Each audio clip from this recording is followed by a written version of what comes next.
beginnings on the cusp. Not too old to adjust. Old dog, new tricks. Remember, I was just a pup. Something dirty in my cup. Clean soul, good karma is a must. Still my shooter in the cut. I was stuck inside a rut. Played the game, made bank, move G. Anything to get a buck. You won't find me in the club. I'm in the lab trying to sharpen up the sword. Swinging blades at these scrubs. Bitches flock like bugs to the light. Getting right. Treat my hoes like these raps. I don't really got a type. Off top, bullshitting. All I needed was a mic. Yeah. Hey, pass the rock, it's all butter. Pack your bags and take flight. Don't worry, it's all covered. Hey, live your life while you can. Our days are all numbered. Rain could cause thunder, but the sun comes after, clearing up the disaster. Isn't it lovely? I ain't looking back and focus on what's in front of me. Everybody dates a number, but I'm still here luckily. I know that God got me, so I'm in good company. Yeah.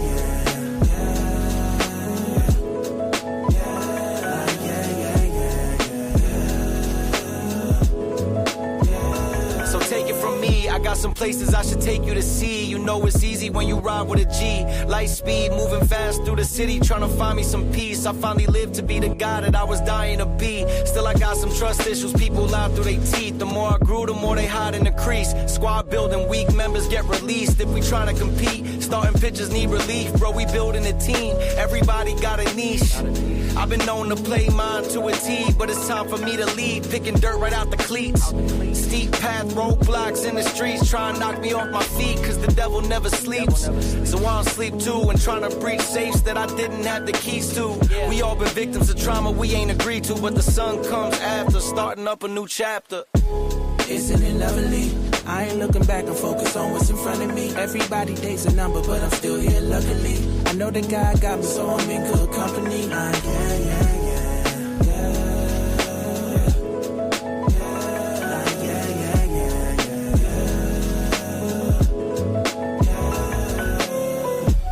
Isn't it lovely?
Good evening, everyone. Welcome to another edition of the Gray Area here on the Black Man Unfiltered Network, simulcasting on the Sparta HQ Network. I'm Mr. Bennett, followed by my partner, as always.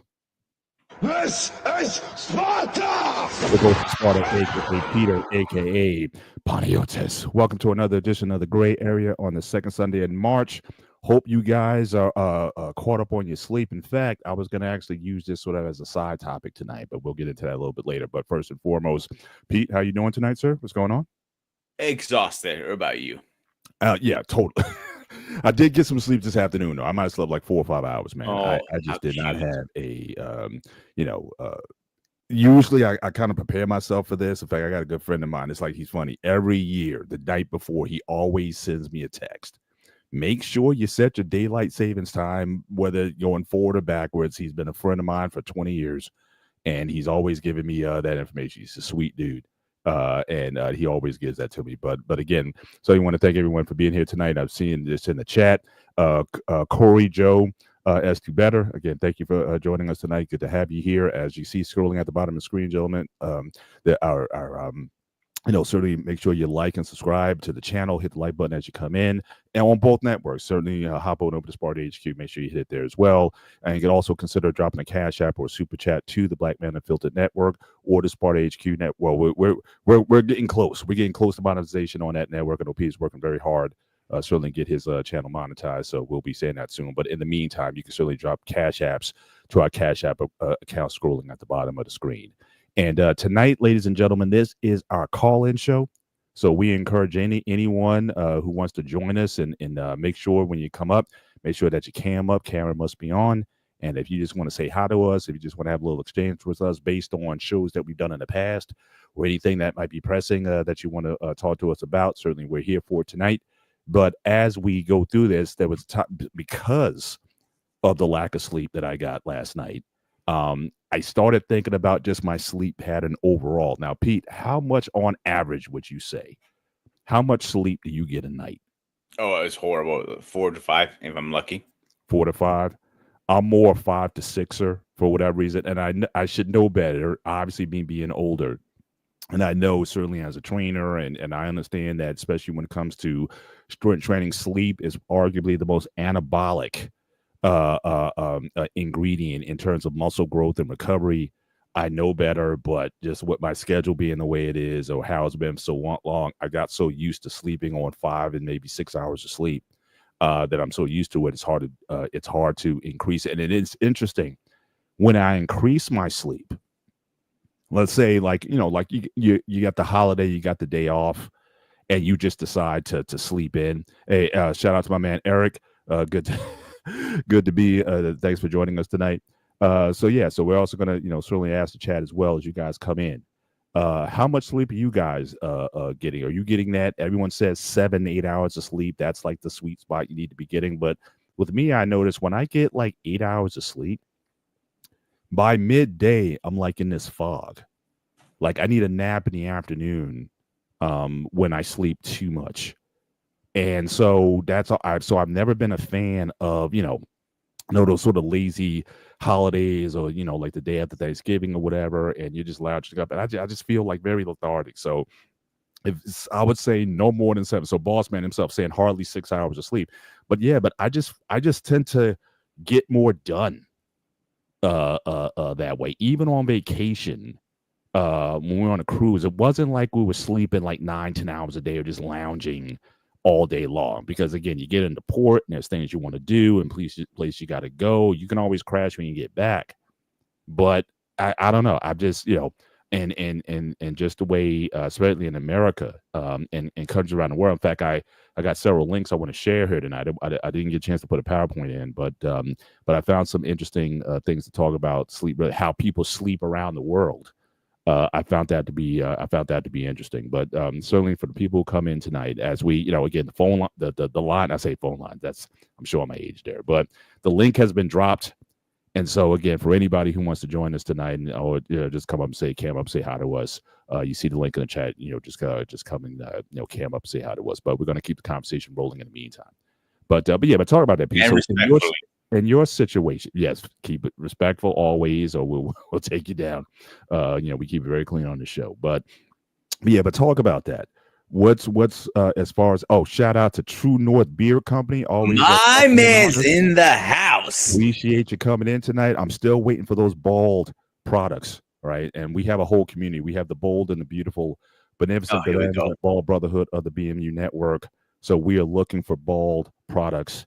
And even though your company is the True North Beer Company, we're banking on that. You're going to drop some things. Well, it's saying the beer community. All right, yes. Because I'm part of the beer community. I love having a beard. I always have a beard. You know that. Bald people need some love too, though. So wait, hang on. Hear me out. See, he just dropped a good point. See. There's a I'm telling you, there's a market again. I have a good one going for you. Revolution is coming. So I'm telling you, it's got to be. Hear me out. All right. Once you go beard, you don't go back. That's all I gotta say. That's what I hear, but I think it's all hype. It's all hype. So I know Eric. He just said in the bottom. He says he's working on some things for you. I got you. I appreciate it. Yeah, drop me some samples, man. We'll hype you up on the network, for sure. But I'm actually trying to get him on a guest here soon. I already spoke to him about it. We're trying to work out schedules. He says he'll get back to me, so hopefully we'll get him up here soon. I'd really like to pick his brain and see how he created this company, what got him into beards. I know he's a great man overall. Every time I spoke to him, so I want to break it down and find out who is True North. Who is True North behind the scenes? That's what I really want to find out.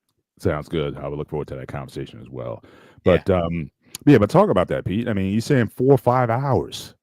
So like, what's going on? I know you work. I know a few guys who worked in culinary.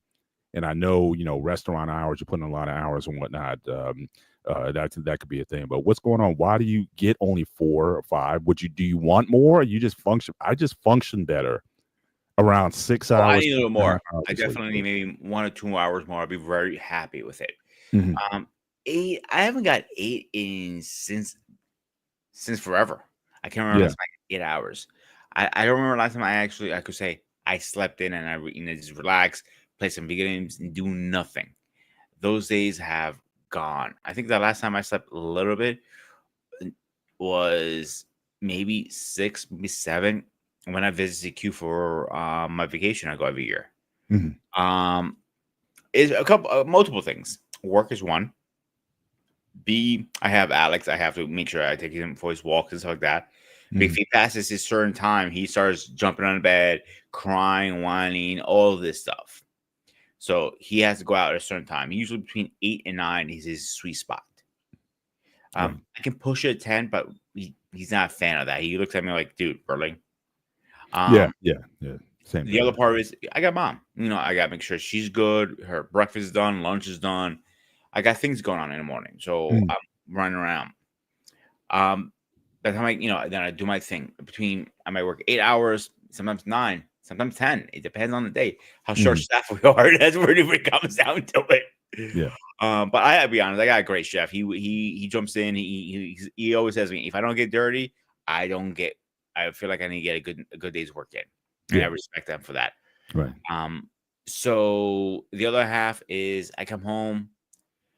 Sometimes I go to the gym after work. And like I told you the other day, I dropped 15 pounds already. So yeah, great work. Great job. Yeah.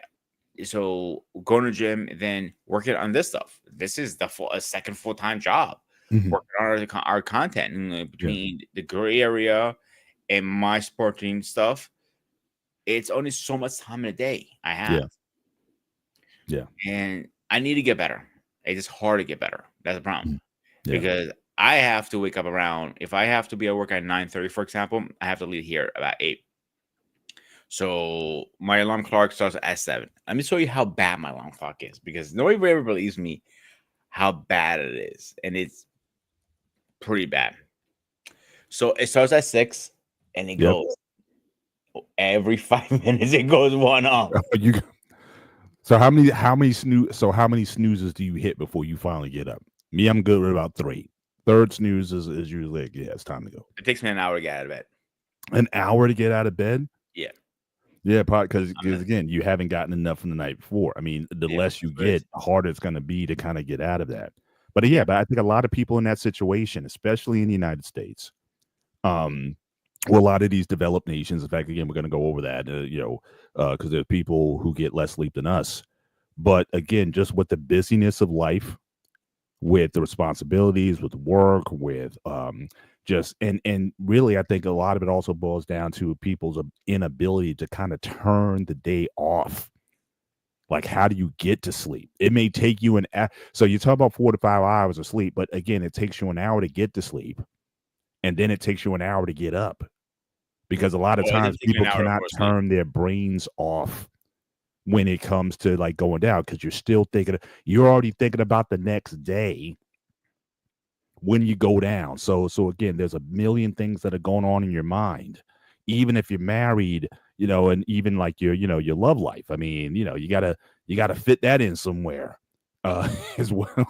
So how do you put that in? I mean, especially if you got two busy professionals, your careers, how do you guys even get together just to not only be intimate with one another, but just when was the last time you just in bed with your wife, no cares in the world or whatever, and y'all just either just snuggling or just, having that grown conversation or whatnot, just spending another half hour, an hour in bed with your wife. I mean, so again, but it's always like, okay, stuff's done or whatever. Okay, now we got to get up and we got to get on the day. The dog has to go out. I got to go to work. I got, baby, I'll see you later.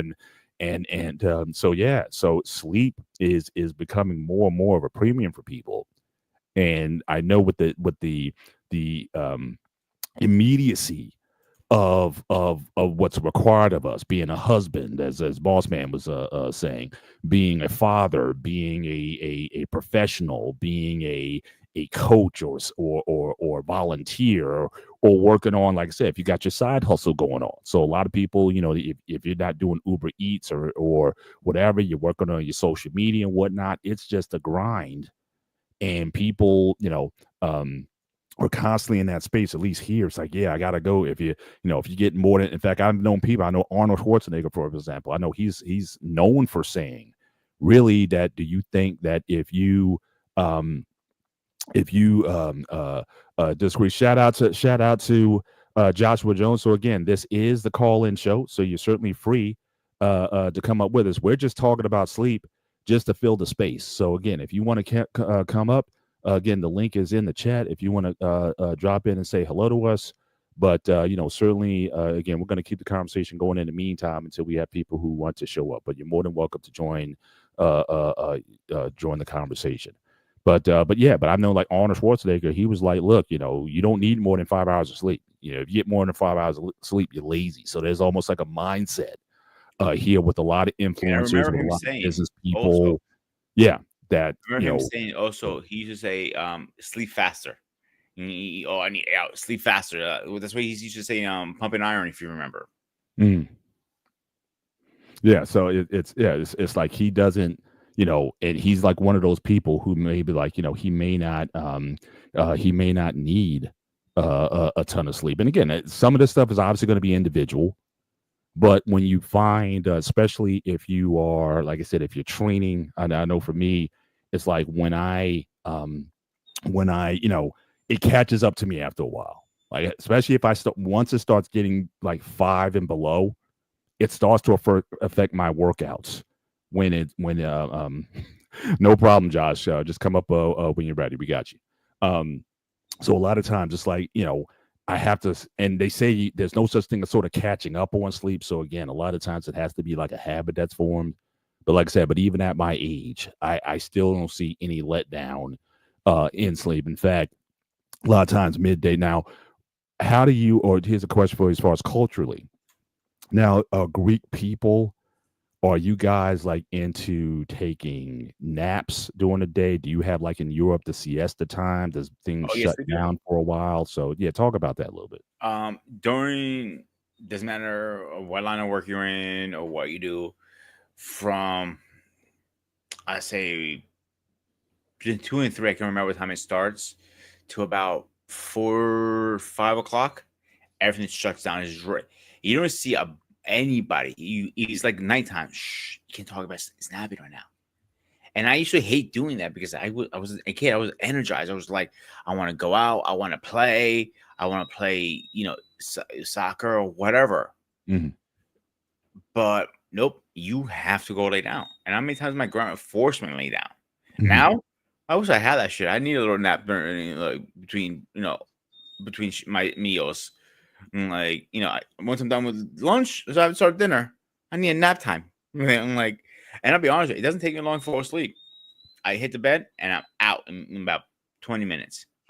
20 minutes still? That's still a while. That's still a while. Like I said, sometimes it's hard. Like I said, it's hard to turn the brain off because again, you're concerned about what you're gonna do when you get up. And so there's a lot of times when you just, it takes you a while to decompress. Now, one thing that I've done in recent years is to add sound to my sleep. Now, for a lot of us who are old school, we may have grown up, especially in the summertime, if you didn't have central AC, you put the fan on, and the fan, that sound of the fan would knock you out. It was like just hearing that hum of the fan had a very therapeutic effect. In fact, I remember in college, I had a roommate, one of my best friends still to this day. We were both the same. We would put on the fan at the highest setting, and we'd be out in like 5 minutes.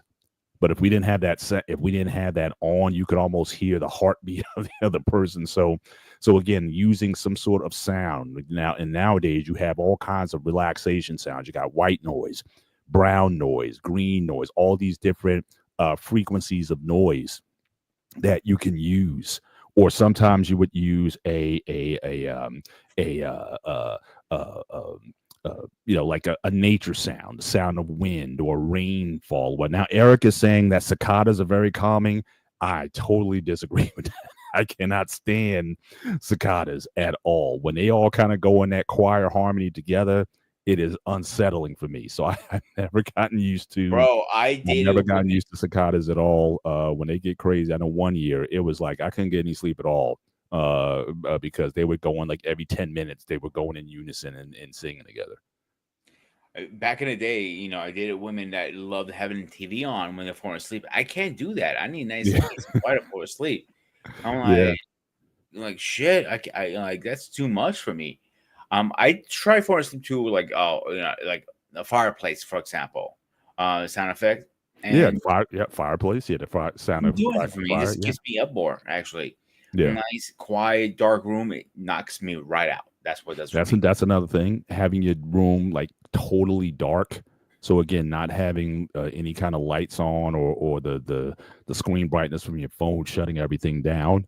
So I think people in general, like I said here, I can't. We're going to talk about sleep around the world again as we go to this conversation.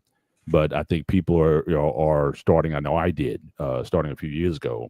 Again, take a much more active role in being more intentional about getting sleep, and that's still something I still work on. That's still one of those things that my goal. I say at least to get another hour of sleep, and the problem also with me is I'm a night owl. So I know Eric, he had said early in the chat that just drop it here. So I'm a writer. So if the characters talk to me at 0:00 morning, I get up for a writing session, then I go back to bed. So yeah, sometimes you get inspiration, especially if you're a creative. You may get inspiration at a certain time, and you just comply with it. You know what I mean? You don't necessarily wait until okay, I'll jot that later. And I know me, especially when I'm studying, or especially when I'm doing Bible study, like for Sunday school or something like that. A lot of times, I really don't get inspiration until like 2 a.m. Like there have been times where I said, you know what, I'm going to do everything early. I'm going to do it on Friday and Saturday. I'll be prepared for Sunday. I got nothing. But it's almost like in my mind, I kind of meet God at 2 a.m. on Sunday morning. And I may stay up to like 3:30, sometimes 4 a.m, but I'm sort of in that space. I'm kind of dragging when I get to church at 9 o'clock. And then usually on Sundays, I usually, get a nap in. When I get back, that's usually the case. Like I said, last night was pretty extreme because of the daylight. We lost the daylight saving, so I was kind of dragging a little bit, but I'm able to sort of pull it together. But yeah, there are just certain times where I'm in the right headspace to do certain activities. So I can certainly understand Eric when he talks about writing. If you get that thing, and certainly we've all heard of writer's block where you just don't have nothing, but you got to work with what works for you. So if there's a certain time of the day or in the middle of the night where you get your inspiration, I think you just got to go with that. But to try to force it any other time, a lot of times, again, there's so much busyness in the mind that people are not able to catch up on the sleep that they need. But Greeks in general, like even what you see in America, are Greeks more sort of laid back when it comes to rest, like I said, naps, or just when go to bed, or it's kind of all over the place once you get here? Because I can understand it being a lot different in Greece than being in America. I think it's all over the place here, to be honest with you, because it's not the culture. You know what I'm saying? And I know some who will still take naps, but they're rare. Life is too short to sleep it away. So, see, that's the thing. Yeah, but see, that's a problem. I think with us, we talk about. Shout out to Edaman Williams. Thanks for dropping in tonight, brother. Good to have you on. Like I said, this is our open line show, so certainly you can see the link in the chat if you want to cam up and chat with us for a minute. You're more than welcome to come up. But thank you, appreciate you dropping in here tonight. But to me, that's a mindset that we talk about. That, like I said, what Arnold would say earlier, if you're getting more than 4 or 5 hours of sleep, you're lazy. Where if the science is saying 7 hours or 8 or whatever that sweet spot is for your long-term health and longevity is something that is important. Or if you are getting that kind of sleep, then like Edaman is saying, get those naps in. Find a spot in the afternoon, get an hour nap. I mean, sometimes even at work, if I'm really dragging, especially after lunch, I get the itis from the lunch that I had.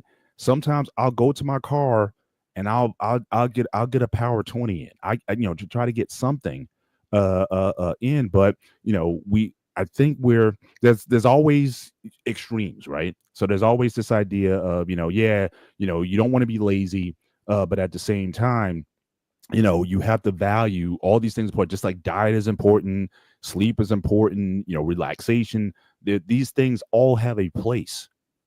And when you don't get enough, I know people who their mantra is, look, I can sleep when I'm dead. That's like their life code. That's like their mantra that they say to themselves. Mm-hmm. There's plenty of sleep when I'm dead. But in the long run, are you really affecting your health when you don't give the body what it needs in order to function at its best? Are you always working sort of at half strength because you're not giving yourself the proper rest that you need? So yeah, shout out to Kasim being here tonight. Naps are good for you. The body is always looking for time to recover and repair. Yeah, that's important. But in this culture that we're in, it's such this go, go, go, go all the time. We don't take time to pause. We don't take time to meditate. We don't take time to really process like what we're doing. We're just like hamsters on the treadmill. We're going all the time. And so, but I'd be curious from the chat, for those who are joining us tonight, on average, how much sleep are you getting a night? How long does it take you to get to sleep? When you wake up, do you get up right away, or do you got to hit that snooze 3, 4, and 5 times before you get up? And even once you get up, do you feel rested from that that sleep experience? Are you getting good quality sleep? Not just the fact that you're in bed, but is your sleep quality? How would you rate it? Is that something that you think you need to improve? And that just also goes into another thing I want to talk about regarding this is what are people sleeping on, right? Mattress quality. Now, again, I am a classic side sleeper, right? If I sleep on my back, I get something with, I don't breathe as well when I'm laying on my back, or my stomach for that matter. I'll be on my stomach for a massage or something like that, but generally I'm not. I think I might have used to be a stomach sleeper back in the day, but now I'm a classic side sleeper. So mattress is important. If the mattress is too firm, then I wake up with hip problems. I wake up with shoulder problems. That's why a lot of times, even when we're on vacation, I don't get my best sleep on vacation, because I don't know if you ever noticed, if you ever stayed in a hotel, a lot of these mattresses are super firm. And so I'm waking up like this. So I sleep on my side. I'm waking up like this because I got a cramp in my shoulder, because again, it's like I might as well sleep on the floor, which back in the day I used to be able to do because I was a much lighter guy. I was like 140 pounds in college. So I would sleep, you're hanging out at a guy's dorm or whatever. You sleep on the floor. He gave you a blanket. I woke up, no problem. Now I got all this muscle. I'm almost 240 pounds right now. So yeah. So I mean, the heavier you are, it also can affect your sleep quality. But certainly for those in the chat, shout out to Marcus who's dropping in for us tonight. Appreciate you being here. But yeah, how much sleep are you guys getting a night? How would you rate the quality of your sleep? What type of sleeper are you? Are you a slide sleeper? You sleep on your back, you sleep on your stomach, or what have you? And like I said, just over the years, I've just changed just overall, just being much more intentional about prioritizing my sleep quality. So what about you, Pete? I mean, what do you like to sleep on? What type of bed? Do you need a firm mattress? You want something like a memory foam or something like that? What are you sleeping on? I currently have there's a regular old school pillow mattress, not too firm, not too soft, right in the middle. But I agree with you. I hate going to hotels or when I travel because I don't get not sleep. Like I get lucky when I go visit CQ because his bed, the guest room I sleep in, is right in the middle. Like, oh, this is actually not bad. I get breathing, but it's also the factor. I always say it's not your bed, so you feel different. You feel weird when you sleep in it. You know what I'm saying? When you wake up, you don't have a full, a full night's sleep. I get a decent sleep when I go there, but even in hotels, like I hate sleeping in hotels because I wake up all, sore actually. Well, especially once you made the move, like I said, we got a memory foam mattress about almost 4 years ago. Now we replaced, and again, I know this is now, again, this could be marketing or sales or whatever, but they say you need to replace your mattress like every 5 years or 7 years or something like that. I don't know. We had our first mattress for the first 25 years. Okay. We never changed. I think the only thing we did was we put a sleep topper, like a memory foam, like a 3-inch memory foam topper on it. And that was our bed for a while. But once it became more obvious that I needed to sleep a bit more, again, I became a lot more intentional about that. But we're gonna revisit the sleep topic a little bit later. We have our first guest in the building tonight. We have Joshua Jones, who is up in the AM tonight. So, Josh, first of all, good to have you on once again on the show. How are you doing, sir? And what's on your mind? I'm good. What's the obsession with sleep? I don't know if it's obsession. I just think it's what we need long term. I think we've gone so far to the other side where it's like, yeah, I mean, we were told growing up 7-8 hours is normal sleep time, and then it's like here it's like, okay, you don't need more than 3 hours of sleep, you only need more than 4 hours of sleep a night, and that just seems to be driving people. I think it is affecting people long term. But what's your view on sleep? Could it be the case that different people with different lifestyles have different sleep habits, and they're all bringing to the table their own idea of what is supposed to be standard or common? It's the same concept with how you sleep. Go to Asia, they sleep on freaking like bamboo mattresses that are like this thin. You go to the West, you go to Europe, everybody's just obsessed with comfort. Whereas I guess in the East, to me, it seems like it's miserable. You catch me sleeping on a tile floor and I'm going to die. But they apparently seem to like it because it's got like a cooler climate, because apparently it's hot as hell here. But it seems to me that everybody's kind of vested interest in prescribing their lifestyle onto other people.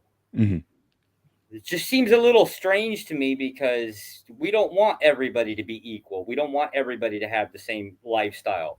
We need people out digging ditches just as much as you need doctors in there fixing people that are dying of diseases. Right. So why are we trying to put everybody in the same environment?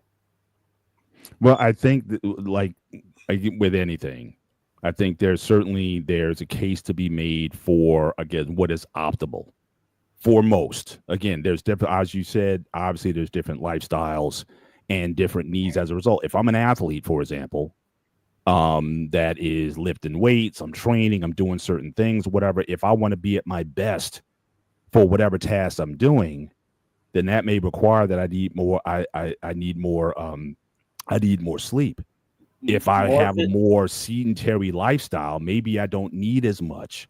So I agree that there has to be levels, but I think for a lot of people, like I said, what Pete was saying earlier, is like, my thing is, for the sleep that you're getting, and I hear this from a lot more people, do you feel rested when you get up?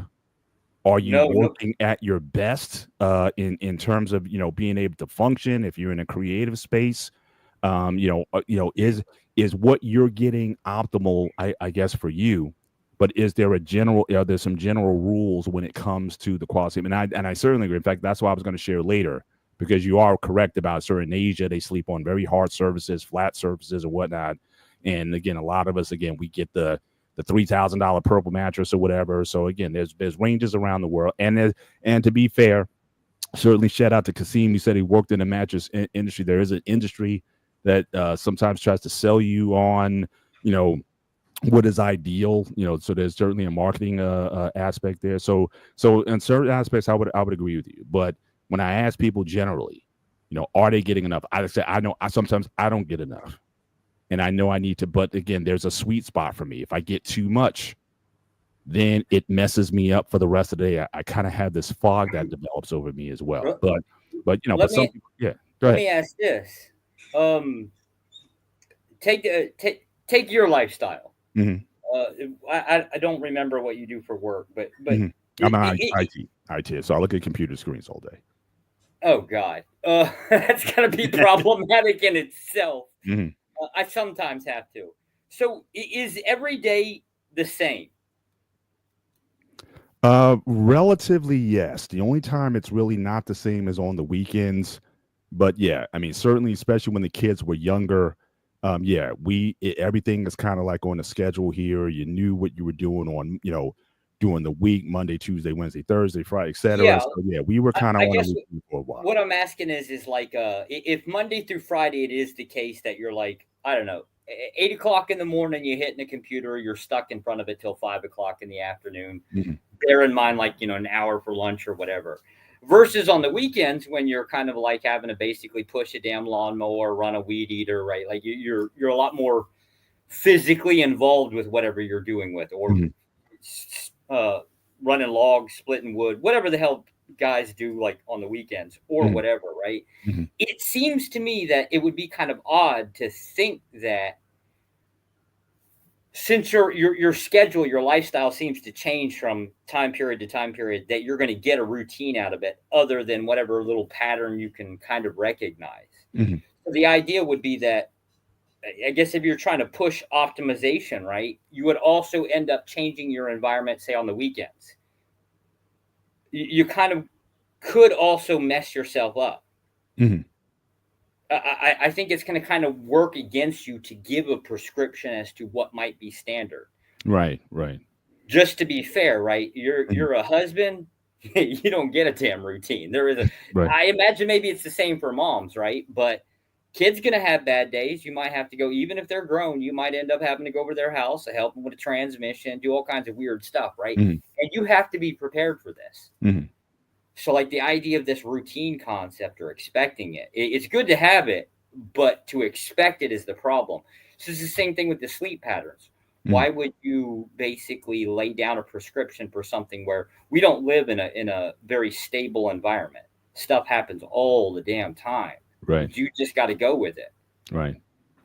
But do you believe that, let's just say, whatever your pattern is or whatever your lifestyle is, if you get off it for any length of time, do you think it has a negative impact on performance? And are there extremes where everyone has a different lifestyle, but do you think there's everything has pros and cons to it? Take your pick. Mm-hmm. The question really is going to boil down to, are the pros what do you deal with? Would you rather deal with the pros or the cons? But everything's going to have pros and cons to it. Right. So all you're trying to do is there. Like you consider my line of work, mine's very physical, so I need a little more sleep versus who's, no offense, you're behind a keyboard all day long. The hardest thing, you get a paper cut. That's the hardest thing for you. Like when you're going back and forth. I get digit fatigue. Like you got carpal tunnel syndrome. Too much anymore. You've reached your limit on talking. Shut the fuck up. You got your first one, Paul. Happy? There you go. But my job is like very aligned. I drive 40 minutes. I know 40 minutes. I know you drive pretty far too for work. You gotta consider. I actually add that to my work day because that is part of work too. If you think about it, and like I don't really work 8 hours. I work 9, 10 because drive there and drive back is the commuting time. Yeah, I got about a couple hours of commuting time a day, so that I factor that in. But Josh, you've spent some time in different countries around the world in Asia. I think your wife is also from Asia, I believe. Yeah, she's Vietnamese. Yeah. Okay, so how is it over there from what you've been able to see since you've seen different sleep patterns? It's more closer to Spain, but their sleep revolves around the climate. So like a hotter day. So that this is what they had. They nap during the day. Like even adults, they'd be working in an office and they would be napping in the middle of the day. It's usually like an hour. So it's an hour nap time and then an hour for lunch. It extends out the length of their day. So like instead of getting off like normally at 5 o'clock, you're getting off at 7 o'clock in the afternoon. But that's because you got like that 2-hour lunch break that's in there. But it's also hot as hell during the middle of the day. Nobody wants to do anything. It just like sucks the life out of you. And thus they're just accustomed to it. Or they've been doing it for so long that it just became a tradition and they're kind of stuck in it. Right. The pro is you get to sleep during the hottest part of the day. The con is it extends your work day out. So now you have less family time. Take your pick. Which one do you want? Like which one do you want to deal with? Right. And the point that you were making earlier, I think certainly the climate, and the environment has a lot to do with, with the sleep demands. And again, but still, I think the goal is, again, what is going to give you, I guess, the most out of your day. Like you said, working in the hottest point of the day, it may suck a lot of energy out of you. Then therefore, you're not going to be necessarily as productive to do things if you was to say work through that time. But like you said, the trade-off is going to be you may get less family time at night, but from a productivity, and I guess every culture or society is going to weigh what they deem as productivity a little bit different. But in this case here, it's like the environment plays a factor in what they deem productivity. Why would people think that they have say in it? Like me. In whatever industry I'm dealing with, why would I think that I have say in what that industry does? What do you mean say? Explain. Okay. Let's say I work in an office. Actually, I am a pencil pusher. But let's say I mostly deal with pencil pushing, right? Do I go to work and tell them, hey, look, it's more efficient that we don't take naps during the day? Like that's a big no-no. But what if I were to go to the office and say, hey, look, boss, right? Like, we need to start taking naps during the middle of the day, just like the Asians do. Like, who would I be to think that I have some type of, like, what's more efficient for me? Maybe the boss doesn't want to. Wouldn't it be the industry? Wouldn't it be the industry that dictates like what you can and can't do?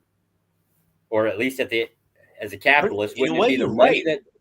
In a way, you're right, because they're not going to listen. If you're taking nap time during the workday, they're thinking about how much money they're losing at the time. Nothing is going. It's not bringing income in. So how that benefits the company? It is not. Yeah, the priority of me and the priority of the business, different things, different interests. So I have to ask, like, why should anybody care what I think is optimal? You could certainly look at it that way, but I think companies these days, I think they do look at that. I mean, so again, you look at Europe, you talked about, they have their siestas and whatnot. Why do you think those things are there? Do you think it's just built so much into the culture that people just don't want to change that? Do you think there's an efficiency? Because I know people have done sleep studies and what works. And again, if you're a company, I'm worried about productivity. I mean, I would think that in productivity also affecting my profitability. So I think here, I think there are more poor farmer class people than there are going to be like middle class office workers. So it's going to be either like poor farmers or poor factory workers. And I really don't think that they want to change the status quo simply because it's more economically in their best interest to look at productivity in the idea of spitting out units, the number of units in a day. Communism is really good at spitting out huge populations of cheap labor.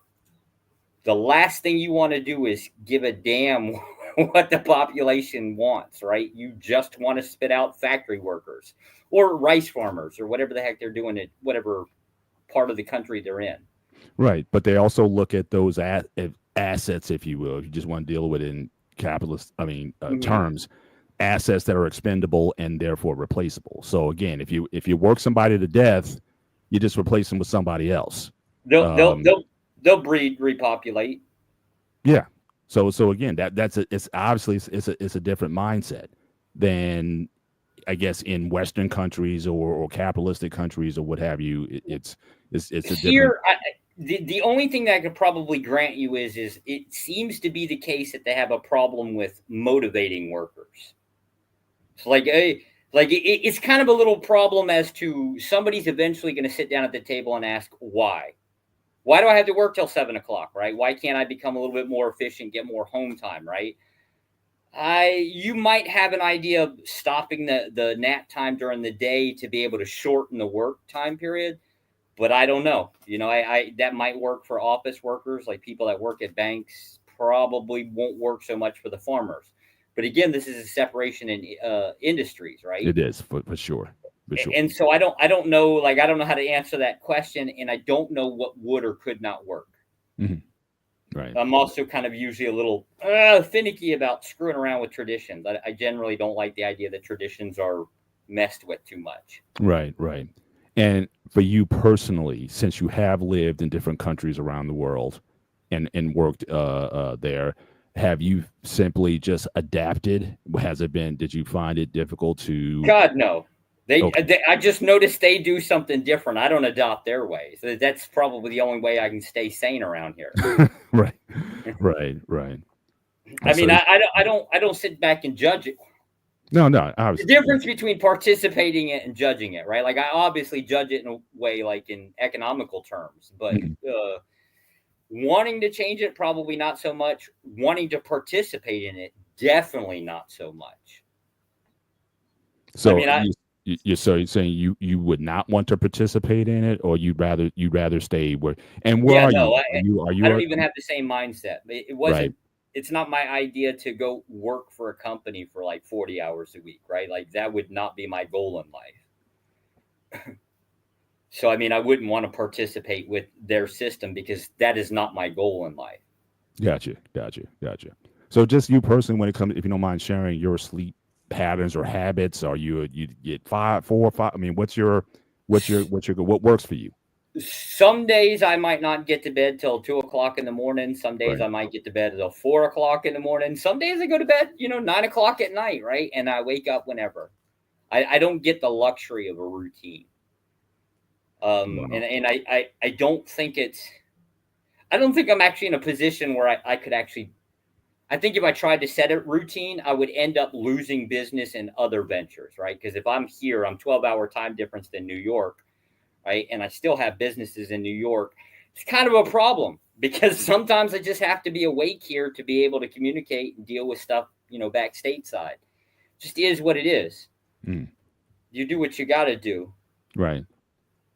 And because of that, you don't find any sort of lag in your yes, there's lags, there's uncomfortability, there's irritability, right? I smoke a pack a dadgum day, right? There's things I have to do to stay sane. Otherwise, well, I'm going to prison. Somebody gonna die.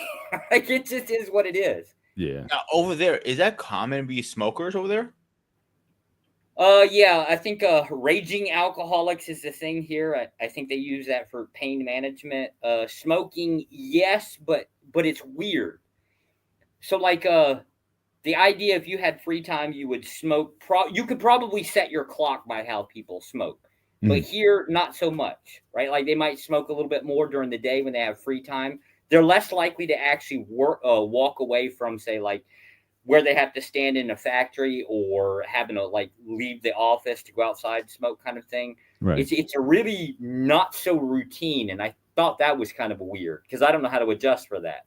Right. I don't know how to pick that habit up, which would be a habit I would pick up if I knew how. Right. So it's just it's the routine is what it is. A reason I'm asking because back in Greece, my home country is like people used to smoke right in the office. Like there, every office building, it was not no such thing as smoking free building. You smoke right in the office. I seen doctors literally have a smoke room in the hospitals.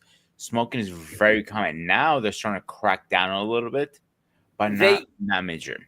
They do like I've never seen in a bank, right? But I don't know what happens upstairs in their like their little cubby hole, but down where the customers are, it's usually not the case. But it is the case that just walk right out the front door, right? There's no like concept of no smoking. Like at an airport, right? You can't smoke within so many feet of an airport. Same thing with a school kind of thing. Here, not that way. As soon as you hit that door, everything's technically a smoke-free zone. Or I mean, like you can smoke wherever the hell you want to. Nobody particularly cares. But like inside the door, maybe not so much. Gotcha. That's the opposite in Greece. Anywhere you go, you can smoke pretty much. Like I was, don't smoke in schools because of the kids and stuff like that. Right. When you like right outside the door, you can smoke. Yeah, like, yeah. That would be here. I've been into police stations in Greece. The cops is taking a report and smoking it as he's doing it right in a cigarette in his hand the whole time. That's very common. I've seen police stations here. I've seen them smoke inside of those, but they're cops, right? Like, what are they going to do? Write themselves a ticket? I don't know. To me, it seems more like it's based off the functionality. There probably is. There's sound ordinance laws here, right? But I've never seen them enforced. Matter of fact, I'm stuck having to deal with it. So it could be the case that there's smoking regulations here, but again, I've never seen much of. I don't know how stuff gets enforced. Like maybe at best, if you have money, they might write you a ticket kind of thing. But it's not because they're trying to enforce the smoking thing. It's because that's how they get money. Gotcha. So it's more like you're asking the question based off the concept of is there a rhyme or reason based off of a standard? And I'd say no, other than the standard is getting the money kind of concept. Yeah, for sure. It's more along that kind of area. Maybe other parts of Asia is a little bit different. Southeast Asia, no standards. Not in anything that you can. Like I give you a great example. Out of 10 Greeks, 9 will smoke. Well, the Greeks smoke, or at least so from what I can tell, the Turks and the Greeks definitely like to smoke, right? But the concept then becomes down to is where it takes place, right? But Greece is also pretty big on like laws, regulations, orders, things like that, right? Southeast Asia, yeah, they create the laws, right? But when it comes down to enforcement, most people just don't mess with it. It's just not really like the mechanism there for enforcement doesn't function so well. So they're less inclined with enforcing the order, right, as they are for using it as a methodology for collecting revenue, basically. Yeah, it's definitely I mean, it's definitely it's part of the culture, and you're gonna have a difficult time, certainly undoing a lot of that. But appreciate you coming up. Any other topics? Anything on your mind? I know you're always. Again, we appreciate you following the show. We appreciate when you comment on anything that we talked about, anything from the past or anything that's on your mind. There was, but I forgot. Like you guys, you've done this to us before. So again, you're gonna have to get a note when you follow the Gray Area Show. Get a notepad since you are a pencil pusher. Get the pen and pad, write some stuff down, and be like, okay, the next time they have an open show, you go to the pad and boom, you bring it up. So this is the second time you've done this to us. Oh, okay. So relationships. Yes. I thought you guys had like a. Okay, so you're asking him a lot about like like what dating is outside the culture. I have to ask that question: is why would somebody in a Western culture consider or be interested in dating outside the culture? You're asking why people would be considered being outside. From what I've been hearing since I've been in these YouTube streets, especially in America, there are a lot of men. I'll just talk about the men.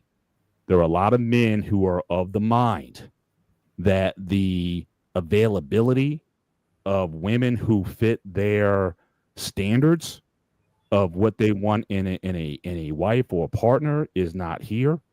And so the mindset is, if I can't find it here, I'll go somewhere else. So like where you are, for example, I've heard many guys talk about, oh, well, I'll go to Thailand, or I'm sorry, Thailand.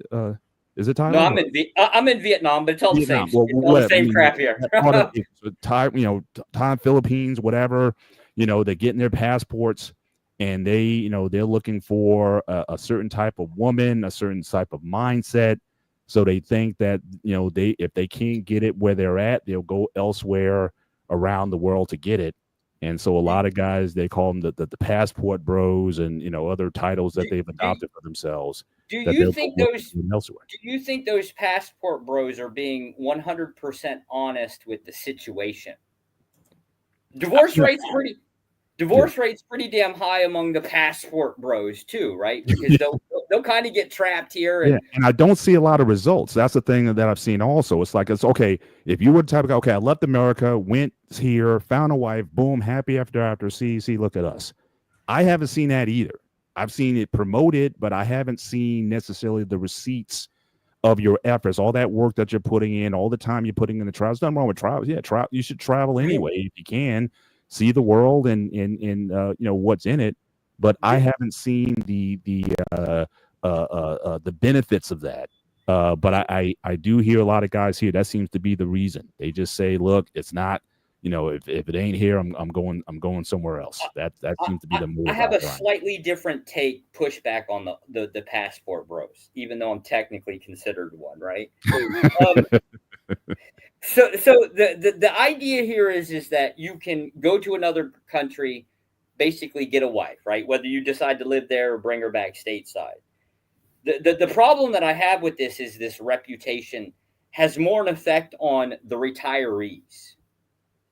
If anybody has the biggest, or I would say the most vested interest in pushing back on passport bros, would be to go after, or would be the retirees to push back on them.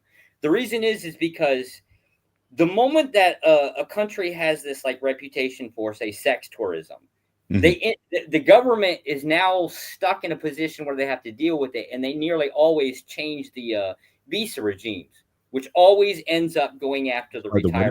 What regimes? The visa regimes. Like, what it takes to live there. Okay. So like Vietnam, you're a U.S. citizen, you're pretty much screwed. You have to go every 30 days, I think, to get a visa. Philippines, it was 90 days. Now they bumped it down to 30 days because they're combating sex tourism, right? But now the retirees, they're the guys that have been sitting there living for like 10 years. And they did well, right? Like, they've got their house and everything, but the visa regimes keep constantly changing for them. How would you feel if you taken the last 10 years of your life to try to invest in like owning a home, having some type of stable life, and then a bunch of dudes are like, oh, let's go over here and get bitches. Sorry for the language, right? Like, get the women kind of thing, right? And now all of a sudden you, in your 60 plus years of age, now have to contend with a bunch of 25 30-year-olds that can't seem to apparently control their and basically blowing through women. And now because of their actions, it's now caused problems for the retirees. So who do you feel more empathy for? The guys that are out trying to look for spouses, or the guys that are just trying to enjoy their last 20 years of life? Well, I think as the countries define these laws, like you said, they're constantly messing with the visas. It's almost like, it's to the earlier point that you said, as far as sleep, you as an individual, why do you matter?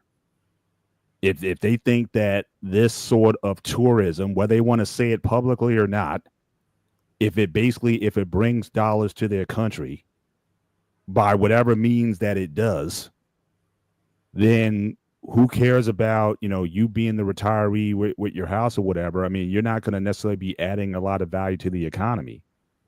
So why should you as an individual matter in that situation? If a country is known like Thailand, whatever, for sex tourism, and you're going to be bringing all these guys from all over the world who are going to be putting dollars into that system, at the end of the day, isn't it all about the money?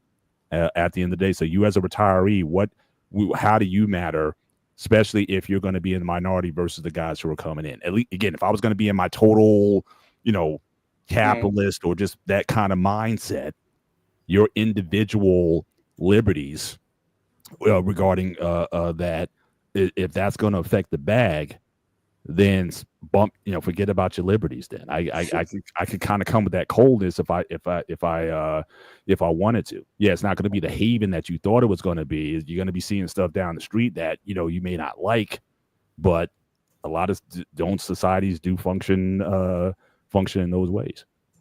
Okay, all right.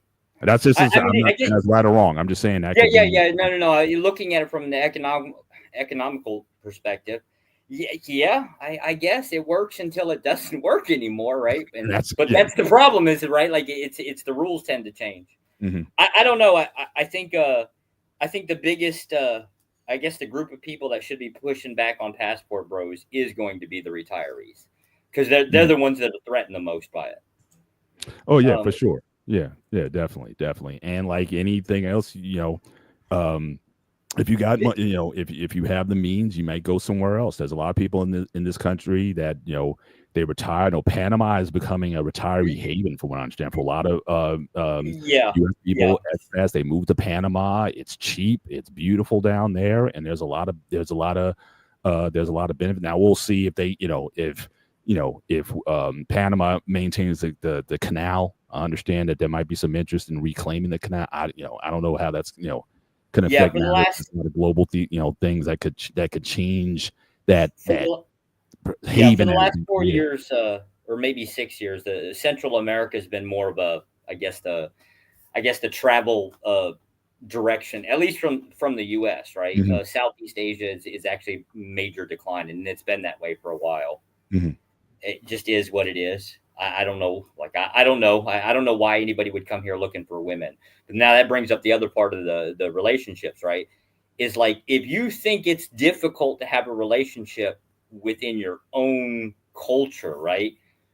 Try having that learning curve to pick up and deal with somebody in a different culture. The Greek women, they play a whole different ball game than we do, right? I can't imagine having to relearn all of that just to go over there to get a couple dates, right? Like it's basically having to put in a lot more effort than what you would originally have to do, like say in the US kind of thing. Mm-hmm. So you have to learn, plus you have to invest in travel, right? It's a lot more work. Well, and if you're not willing to do work here, what makes you think you're going to go over there and do the extra work that's involved? I guess it's to the earlier point that you brought up earlier, pros and cons, right? Because I think for a lot of guys, the complaint that they get here, especially with American women generally, is lack of cooperation. So the idea is that, if I have to put in that kind of work, or if I have to put in, because you're still going to have to date here, you're still going to have to put in, you may not be traveling as much, but again, dates can add up. Especially now, how many times you've seen these videos? Oh, well, I'm too good to go to a diner for a date, or Olive Garden, or even Cheesecake Factory. I got to go to Del Frisco's, and you got to spend $300 on me or something. If the mindset is that you're spending money anyway, and you're not getting necessarily the results. For a lot of guys, they would rather spend that money in a place. Again, I'm just explaining the mindset here, or trying to.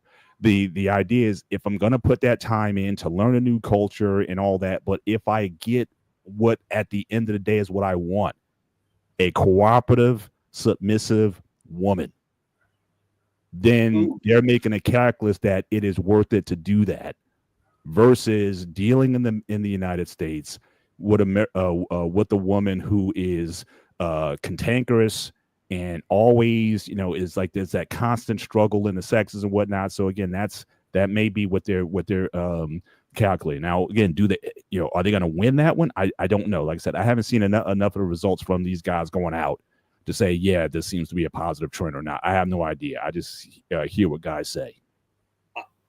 I don't think they're being very honest in their advertisement. Here's an example. Let's say the concept of like submission and obedience, right? Like this is the gold standard that comes to like Americans when they're dating, right? And so take for example my wife, like Asians, they're supposed to stereotypically they're very passive, right? This is true during the dating phase. They're kind of like laid back, do whatever. We don't, you're not going to get much. You're really not going to get much pushback from her until the day you get married. And then Dragon Lady comes out of the closet. Hold on. Wait a minute. You're messing with the marketing, man. You're giving the code. You're giving up the game here, man. You can't do that. This is why I can't really understand like the Passport Bros idea of like, I guess if you're looking for submission, you do get it during the dating phase, which is why I consider it like sex tourism, right? The moment you get married, things change. And I do mean it's like a 180-degree direction, right? My old lady was passive as hell. She didn't care about nothing. Got married. Next day, all of a sudden, the house was her domain, how stuff was going to be. Oh my God, she instantly turned into her mother. Now, is this the trend in Asia? Like for married people, are the women kind of the heads of the home, or they kind of guys are just Yes. The woman comes home, boy, if she's got a problem, you're gonna get the hell out the house. It would be kind of like close to like America, right? Like so men aren't the alphas. Hang on. So men aren't the alphas, men aren't the kings. Over there, at the end of the day, we know who wears the pants in the family over there. It is Asia. And woman, right here. We may, Pete, we're gonna get some blowback from this show, man. Josh is giving up here, man.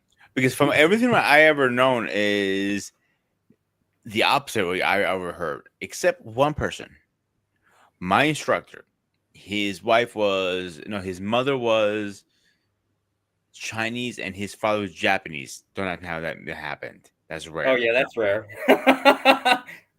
When she walked through the door, like the fucking devil of China walked in.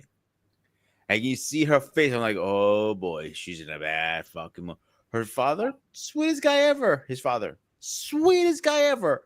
You can bullshit, have coffee with him, whatever. Her, oh, boy. And if she was teaching the class that day, oh, you're going to be in black and blues at the end of the day. It would be the case that they wouldn't behave that way, like in front of your friends, right? Like if I had a bunch of dudes sitting around the house, right, and we're doing our thing, my wife's not going to show out, right? Like she's not going to be all pushy and bossy, right? Right. But the moment the door closes, right? Yeah, it's coming. And wow. maybe that's what it is, right? Like there's the public perception, like the public perception versus what really goes on behind closed doors. This is why I'm always asking, are they really are the people that are marketing or advertising the whole dating game kind of thing, are they really being honest?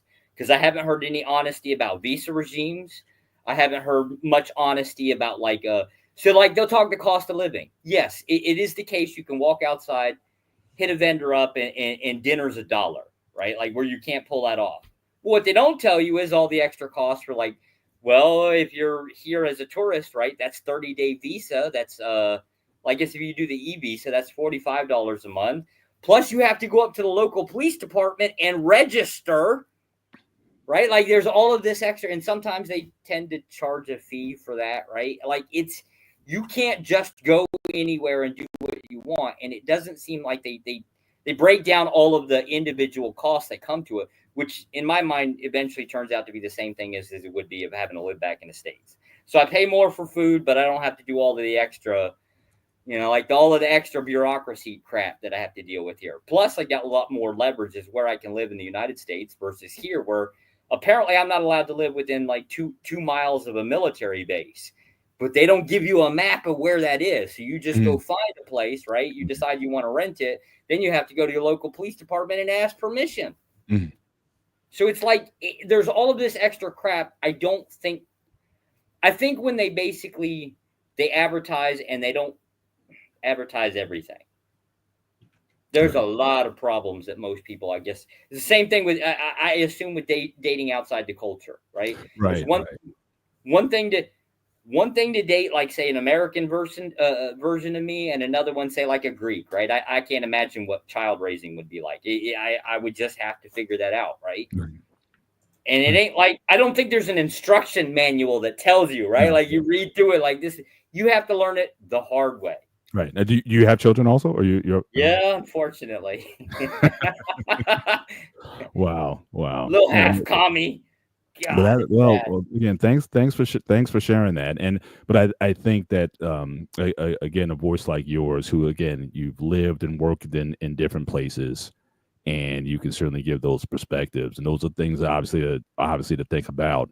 That but it's that frame of saying you're better off dancing with the devil you do know than the one that you don't. And I think even still, when it comes to relationships, I think shout out to Marcus. I think that at the end of the day, in this country, people are going to have to learn how to work some sort of deal out, because we're not going back. I don't think we're going back to the 1940s and 50s when you're going to have, woman with the apron on baking your cookies or whatever. But I just think that people need to form a way. How can we make this thing work? And I think that takes some humility, and I think that just takes some people just having some understanding that, look, we need to, we need to maybe do something a bit different. But at the end of the day, it's going to take the cooperation of both people. And one thing I've learned being married long time, and what I even tell people now, is that it's going to take some, it's going to take some give on both sides here. And I know my wife and I, we fashioned a something that works for us, and it may be unique to every relationship. I've seen all kinds of relationships. I see relationships now where the husband stays home.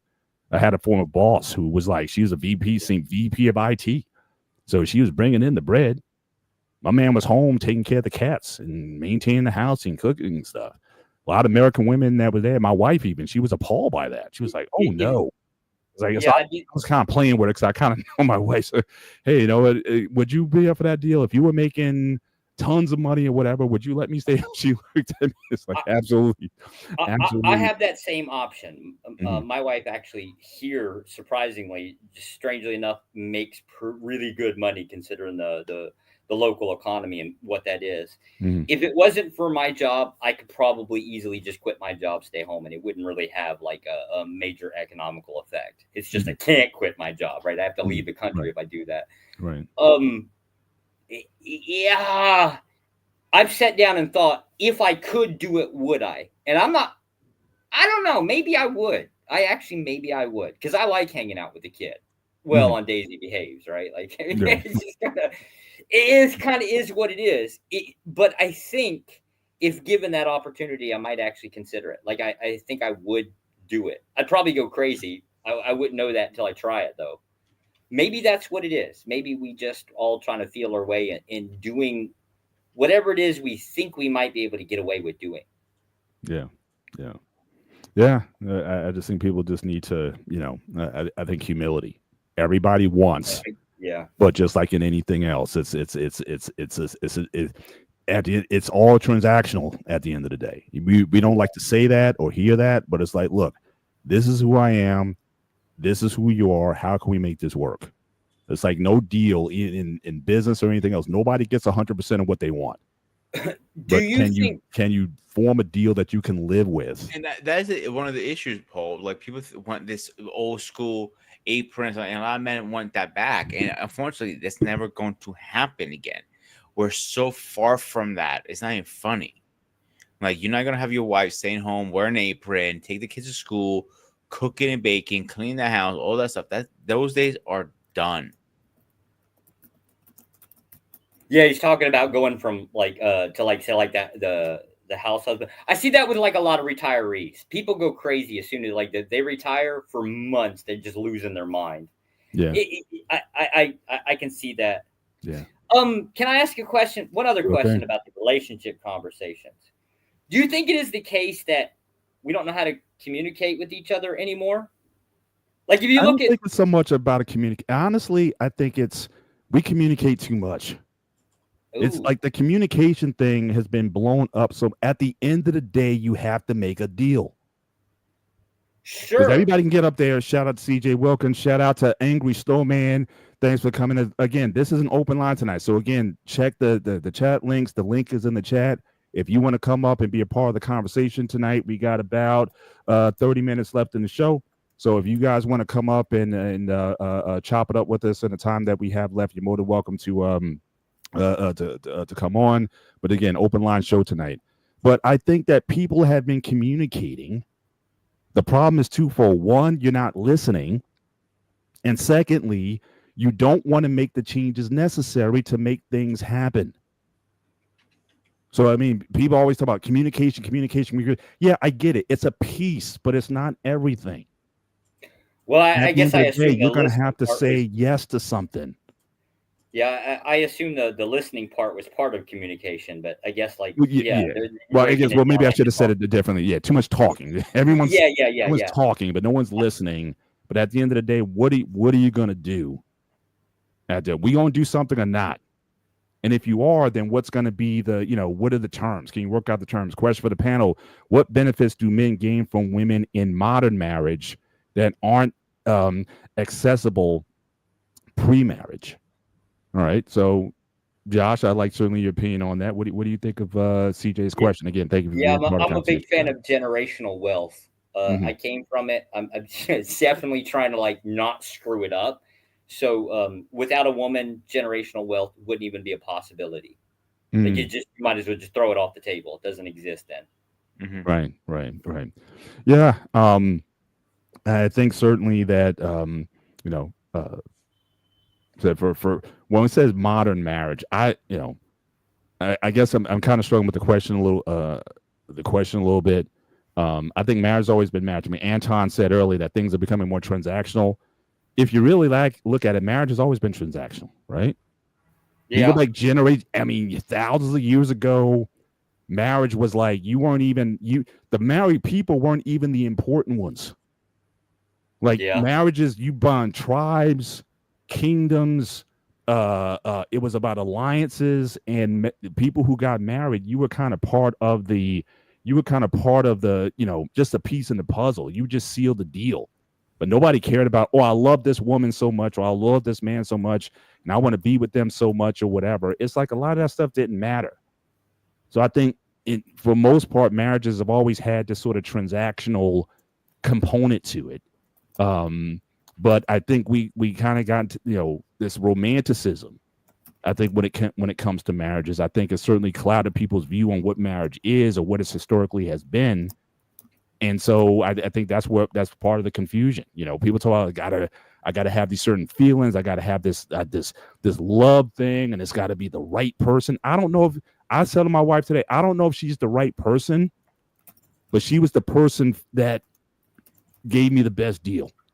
I'll just say that much. But was I saying, did I hear a voice from above said, yes, she's the one, you need to marry her? I don't think that was there. But we wanted to be together, and we did what was necessary to make a good thing happen. So I think there's always going to be a transactional aspect when it comes to marriage. But I think we lost our way a little bit with that, where again, people kind of knew their roles, they knew their assignments. And again, those roles can change over time as society changes, but you still got to form a team. Why is it that sports teams, baseball teams, football teams, everybody knows their role, and nobody bats an eye? Teams that do have problems is when they forget about their role. When the quarterback is fighting with the wide receiver, and the guy's like, "Look, you want to be the quarterback of this team?" That's when you have problems. But it seems like it works in other types of relationships. But somehow when it comes to our personal relationships, it's like we're wanting something that really isn't there. What do you think about that, Pete? That's a hard one, because things have changed so much over the years that we're not what people want us to go to, if that makes sense. Does it? If you find the person unique for yourself who can deal with your pain in the ass, that's all you need. Because I know I'm not fucking perfect. I got my old stubborn ways in life, and I'm not. Some things I'm willing to change, some things I'm not. But is she the one who will be able to deal with my stupid issues? Like, for example, freaking maybe my desk is always a mess, or whatever. Yeah, communication is great, but you're gonna find the middle ground with her because you married her. And then, do you really want to? It's always compromises, give and take. What are you willing to give, and what are you going to take? And then stay consistent with the deal that you made. And if the terms, just like anything else, if the terms of the deal come to a point where things need to be altered, then again you go back to the table. So I'm not saying it has to stay the same all the time, because again, it has roles change, careers change. You got no kids, now you got kids, now the kids are grown. Now I think there's a time we talked about that, Pete, on one of your Thursday shows. Mm-hmm. That at different points in your relationship, I think it is smart to kind of revisit the relationship. Where are we? Where are we going? Do we need to make a pivot? Just like a sports team, even if you won the championship, the Eagles won the Super Bowl. Don't remind me. They still have to restaff. They still there's a draft coming up. They got free agents they got to sign. Guys want to go elsewhere for more money. Everybody has to kind of reevaluate the situation. And what are we going to be doing for the next year? I strongly agree with the consistency part, but I don't know. To me, that seems like that's what women want, is stability, and men, well, I'm pretty sure we crave it, right? Because you'd like to know the problems that are coming so you can prepare for them. Stability is that thing, right? Like you don't want dip problems that you don't know are showing up. So I don't know. That one sounds like, God, in my mind, that's probably a big goal that I would try to get to, is make that as consistent as possible. Yeah. It's just easier. I mean, I know there's a lot of free spirits out there who just want to kind of live life day to day or whatnot, but I don't even know what the hell that is. In today's world, I'm saying people who crave it, but I'm just saying the way the society works. I mean, you better be consistent in terms of your actions and your behaviors, or a lot of times you get steamrolled. If you don't think now in your youth, you think your youth is buying you time. But I know a lot of guys, they're in their 40s and their 50s now, don't have stuff together, and it's almost like you almost see the steamroller coming. I mean, it's like, because you haven't built anything, you haven't had a consistency about you. You just took it as it came, but now it's in a different space. Shout out to CJ, thank you for the $2 super chat. Family court is a great deterrent of marrying men. Yeah, it certainly can be. But even then, you're talking about when you have kids, and one thing I've always made a distinction, and in fact, talked about this I think on Pete show last week. I've always made a distinction between getting married and having a family. Those are two totally different things, and I don't believe it. Certainly in today's time, and we actually did a show on this some time back. People are opting out of having children. They want to be married, and they want to travel together and do stuff. Their parents, their parents are fur babies, but it's not a given anymore that, okay, I get married and I have children. Some people just want to live their lives together childless. And so again, family court can be an issue if kids are around, but in too many cases, family court is coming up because you're not even married when you had your kids. You're dealing with a lot of paternity stuff when you didn't necessarily do things in an order that I would think helps to mitigate some of that. But if you got 3 kids by 3 different women and you're in court all the time, that's on you. But Paul, look at King. He thought his father was his father for all these years, and he asked and asked and asked, and it finally came out of accident. Actually, they did a DNA test. Him and his brother. All of a sudden, oh, we don't have the same father, and his mom was like, oh well. That's the other problem now. Damn. I think I think if you're the type of person that you're sitting down and you're asking the question as to like, what benefit do I get out of marriage? I think if you even ask that question, you shouldn't get married. Like, you really should not. I'm definitely pro-marriage. I'm definitely pro-marriage. I don't believe marriage is for more than about 35% of the population. Yeah, there's a reason why. There's a reason why we're like the good vast majority of us that are even getting married or failing at it. I do think that idea is if you're asking like, what does the other person bring to the table? If you're asking like, what are the benefits of marriage? I honestly think you should not be married. You're just not in that mindset. Like you're not even in that direction. Come back later when you figured something else out. I just don't. I don't see marriage. I can't figure out. I come home every day. I'm not thinking about what is my wife gonna do for me today, right? Like I'm thinking about crap. Like what kind of problems did the kid get into? What crap do I have to deal with? Right? I'm just thinking about all of the extra duties and functions that came along with the day because something went wrong. Right? I'm not even remotely in my head where I'm thinking about me. I thought about me when I decided to go to work. That was my break. Like that was my vacation from it, right? It just is what it is. I don't think marriage has anything to do, at least from a guy's perspective. I don't think it has anything to do with me. And it's never even crossed my mind that direction. Yeah. So I think there's want to revisit CJ's point. So he wanting to know the pros and cons mean you shouldn't do it. No, I'm not saying that. I certainly wouldn't. I'm very much pro marriage as well. I mean, but I think it's going to be different for different people. Why? For me, as I've said earlier, one, I was committed to celibacy before marriage, so I wasn't going to have sex outside of that. So if I wanted sex, I needed a wife. So that was my first priority. All right. But then get laid, dude. Obviously companionship, having someone to build a family with. I mean, proud to raise 3 daughters. I'm economically in a much better place than I would have been had I not been married. And also the man that I've matured into. Marriage in a lot of ways grew me. It made me grow up in a lot of ways to be much more mature and making sure that my decisions were sound versus if I was only making decisions for myself. So in a lot of ways, it matured me as a person. And same thing with my wife also. We're much better people because we're married than not.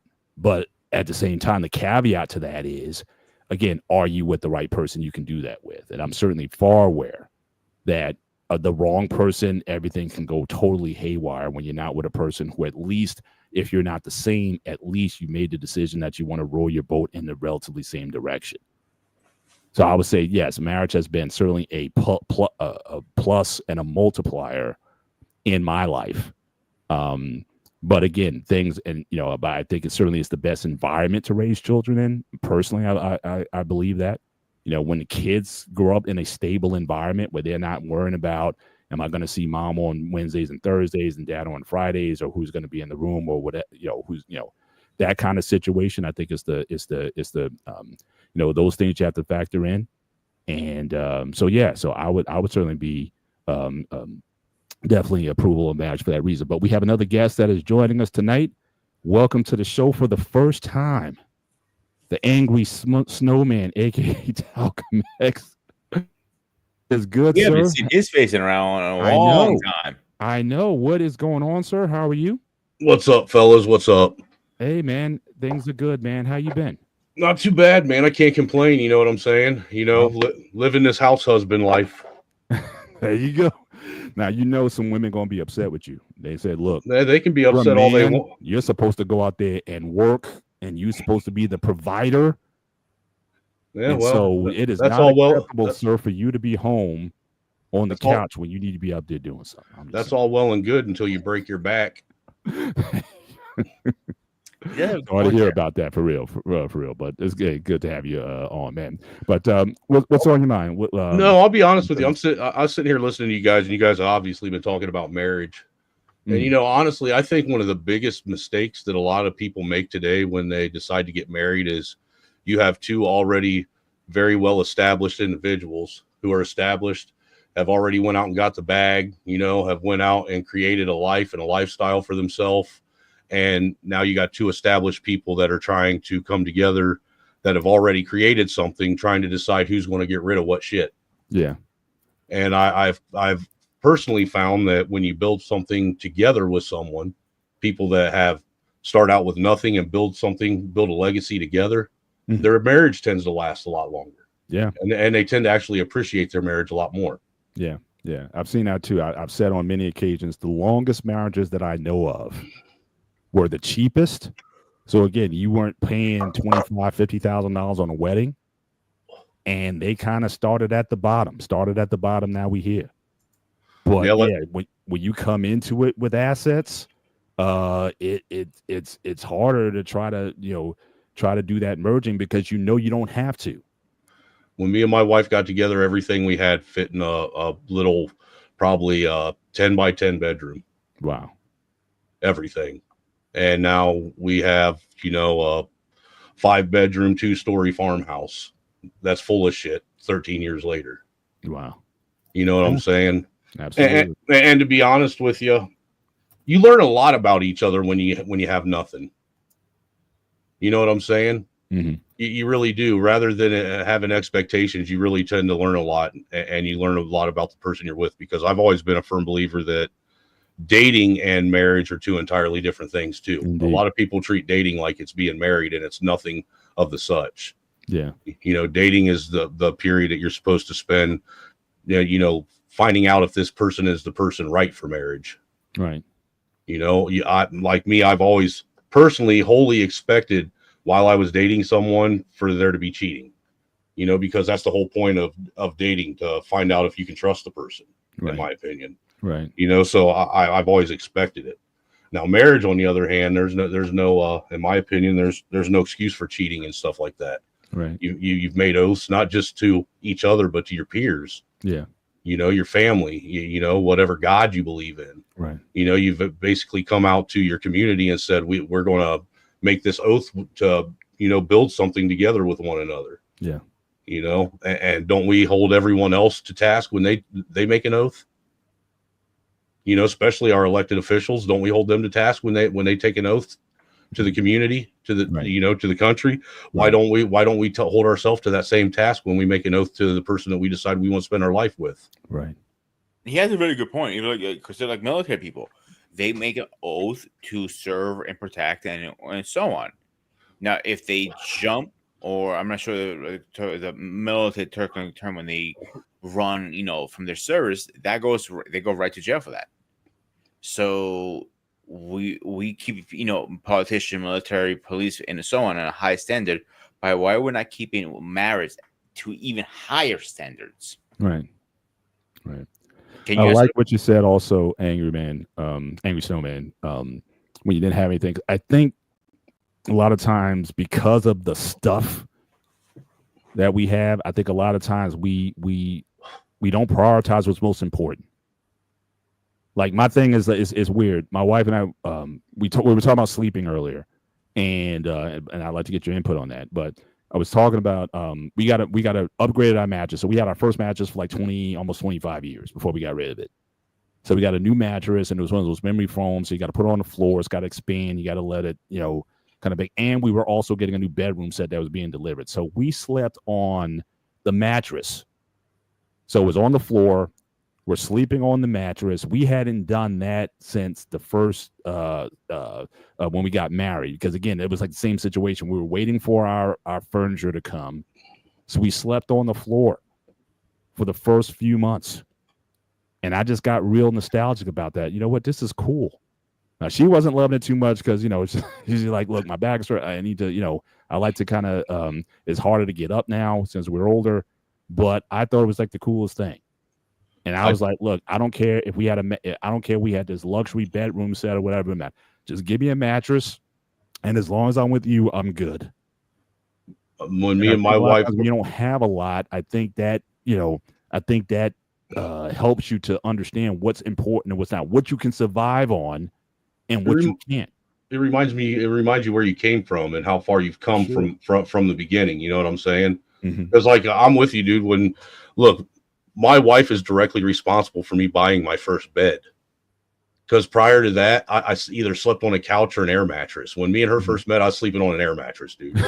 Right. Seriously, Right. not even playing, Right. dude. And then she got tired of sleeping on it because halfway through the night it ended up deflating, and we'd be laying on the floor anyhow. Right. She talked me up going up and getting my first bed, man, which was one of the most pimp beds ever on the planet, dude. Was it a water bed? Was it? No, it was a regular bed, dude, but it was all leather headboard and footboard on it. Oh, nice. And then it had armrests that came down with cup holders in the armrests on each side. Dude, Nice. then it had speakers in the headboard with a door that opened up that had mood lights in it. And then it had an iPod dock where you could plug an iPod into it and play music out of the headboard. Listen, I don't want any more details. I'm sure that bed was a very interesting place. Dude, the only thing it didn't come with the only thing it didn't come with is a disco ball, dude. I swear to God. Well, that's easy. You could just hang that from the ceiling. That's easy to get. But that was a queen, Since then, I think like we had that for about 3 or 4 years, and then I upgraded to a king size bed because we ended up having kids, and you know how it is. There just ain't enough room in a queen for you, your wife, and then whenever the kid decide they want to climb in bed, right? Because it happens, even if you don't, even if you're one of them parents that don't like that shit, it still happens from time to time. Mm-hmm. There's no getting around it. Right? It's going to happen. And be quite honest with you, I'm one of them guys that I don't like being cuddled at night.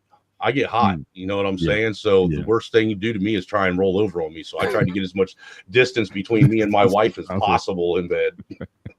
Yeah.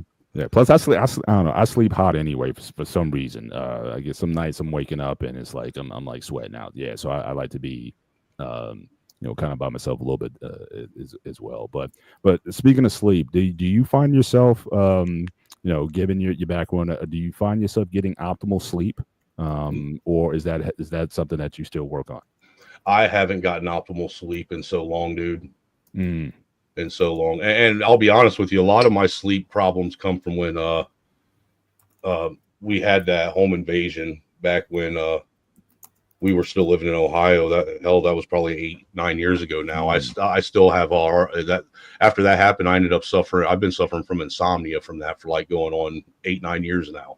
I sleep for like 2-3 hours a night, and it's broken sleep. Yeah. But it's because I'm always, pacing and walking and, checking shit. And So it's almost like you can't turn. I talked about it earlier. I think for a lot of people, it's like they can't turn it off. I mean, the mindset, what's going on, the stress. I can't. You're right. Yeah. And I'll be honest with you, Mr. Bennett. I think a lot of with a lot of the failures of marriage too is I think that married couples they go and ask advice from other people and they share too much of their personal life, their private life with outside influences, and they don't talk to the person that they actually have the issue with enough and let them know that there is even an issue. And generally if they do let them know, it's when it's too late. And they think that their friends are going to try and help them, but their friends, that they aren't going to give you advice to help you. They're going to give you advice to put you right in the same spot they are, because misery loves company. Yeah.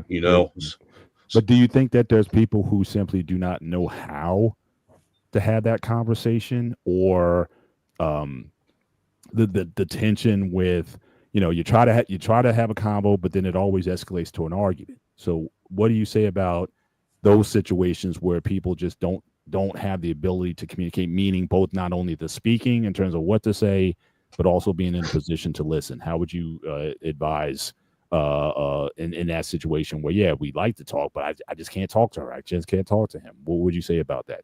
Well, I mean, there's several things that I would suggest. I mean, first is if you can't talk at first, walk away for a little while. Go to your, take a break from each other, go out in the garage, let her do something. Calm down, then come back an hour later and see if you can discuss it again. If you keep having the same problems, then maybe you need to go talk to an outside source that's a professional and have them teach you guys how to communicate with each other. And if that don't work, then maybe you guys just aren't meant for each other. And unfortunately, sometimes that's the case. That's why I don't push marriage on people, because I agree with you and Josh when you guys said that only about 30% of people are going to our marriage, marriage potential or marriage ready, marriage minded, that are actually going to try and have a successful marriage. You know what I'm saying? Yeah. And that's unfortunate too, because I think to Josh's point earlier about generational wealth, I think marriage has, helped a lot of people grow out of poverty. I mean, you see here, even with Latino communities here, marriage is still a big thing there. Communal living. I mean, they're not making as much when you look at the incomes between white Americans or black Americans or whatever. They're usually towards the bottom, but they're able to sustain and thrive because of how they live together and how they're able to form these relationships. So I think it can benefit a lot of people. But again, the mindset, the willingness, I think, needs to be there. Are you willing to do the things that is necessary versus what you're feeling or what you think, think about always what you want?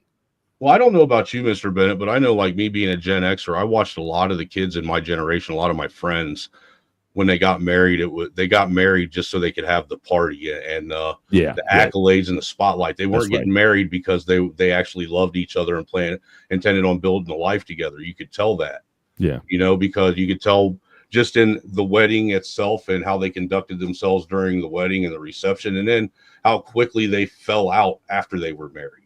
Yeah. You could tell that it wasn't for anything other than to have attention. Yeah, it's the party. Yeah, for sure. And I think just in general, a lot of ceremonial aspects, at least here, seem to be for that sole purpose. Like the Sweet 16, the quinceañera, a lot of those, even the bar mitzvah to an extent, a lot of those events were essentially to kind of let the society know that you had eligible women for marriage. Like you were starting to accept proposals, you were starting to accept applications, if you will, for would-be suitors, that you're essentially putting your daughter on the market, so to speak. I mean, that was like a very high society type of function that it was meant for. Now it's just about the party. You're just doing it because you want to have your glam day, you want to be blinged up, but no one's thinking about it in terms of the relational aspects of what these things are. So weddings have become similar in that it's about the wedding and not the marriage. And like I said, people who put I was shared a few weeks ago, I had to go down to the township and renew my dog's license. And there were 2 weddings that were going on.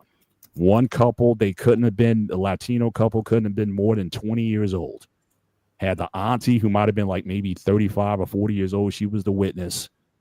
Cost of the marriage was $150. Then there was an Asian Indian couple. Hey, shout out to Josh. They had to head out, but again, appreciate you being on with us tonight. And again, you're welcome anytime we have a conversation. But like I said, make sure you write and take notes next time so you don't come up here empty-handed. But it was a pleasure having you tonight. But there was an Asian Indian couple, and again, their wedding party might have been about maybe 8-9 people total. Again, same thing. They came to the hall with the dress on, with the wedding dress on. The guy had a suit. They paid $150 at the counter. Our local township representative, he performed the ceremony in the council chamber where they have their board meetings. Boom, it was beautiful, And I just think that, but people get so caught up. I got my daughter, she's in a wedding this summer, and everything seems to be about the wedding itself and where we're going for the bridal party and where we're going for this, and we're going to Vegas and we're going to do this and all that. I'm like, are you talking about the dude that you're marrying? The future? Are you talking about what you guys plan on doing together? What your goals are? What your life? Me and the wife, I'll be honest with you, we paid for our wedding, and we had probably easily I probably should have spent about $10-15 grand on our wedding, but we had about a $10,000-$15,000 wedding for about $5,000. And what we did, and me and her both did, is we took my income tax and her income tax, and that's what we used one year to pay for our wedding. You know what I'm saying? And dude, like a kid that was one of my closest friends growing up in school, he was a ordained minister. He's the one that married us. This big 6'3", 280-pound ball-headed dude that looked like the Undertaker in priest robes. Shout out to the dude. He looked like the Undertaker in priest robes. I swear to God, with a big ass 2-inch spike sticking out of his lip.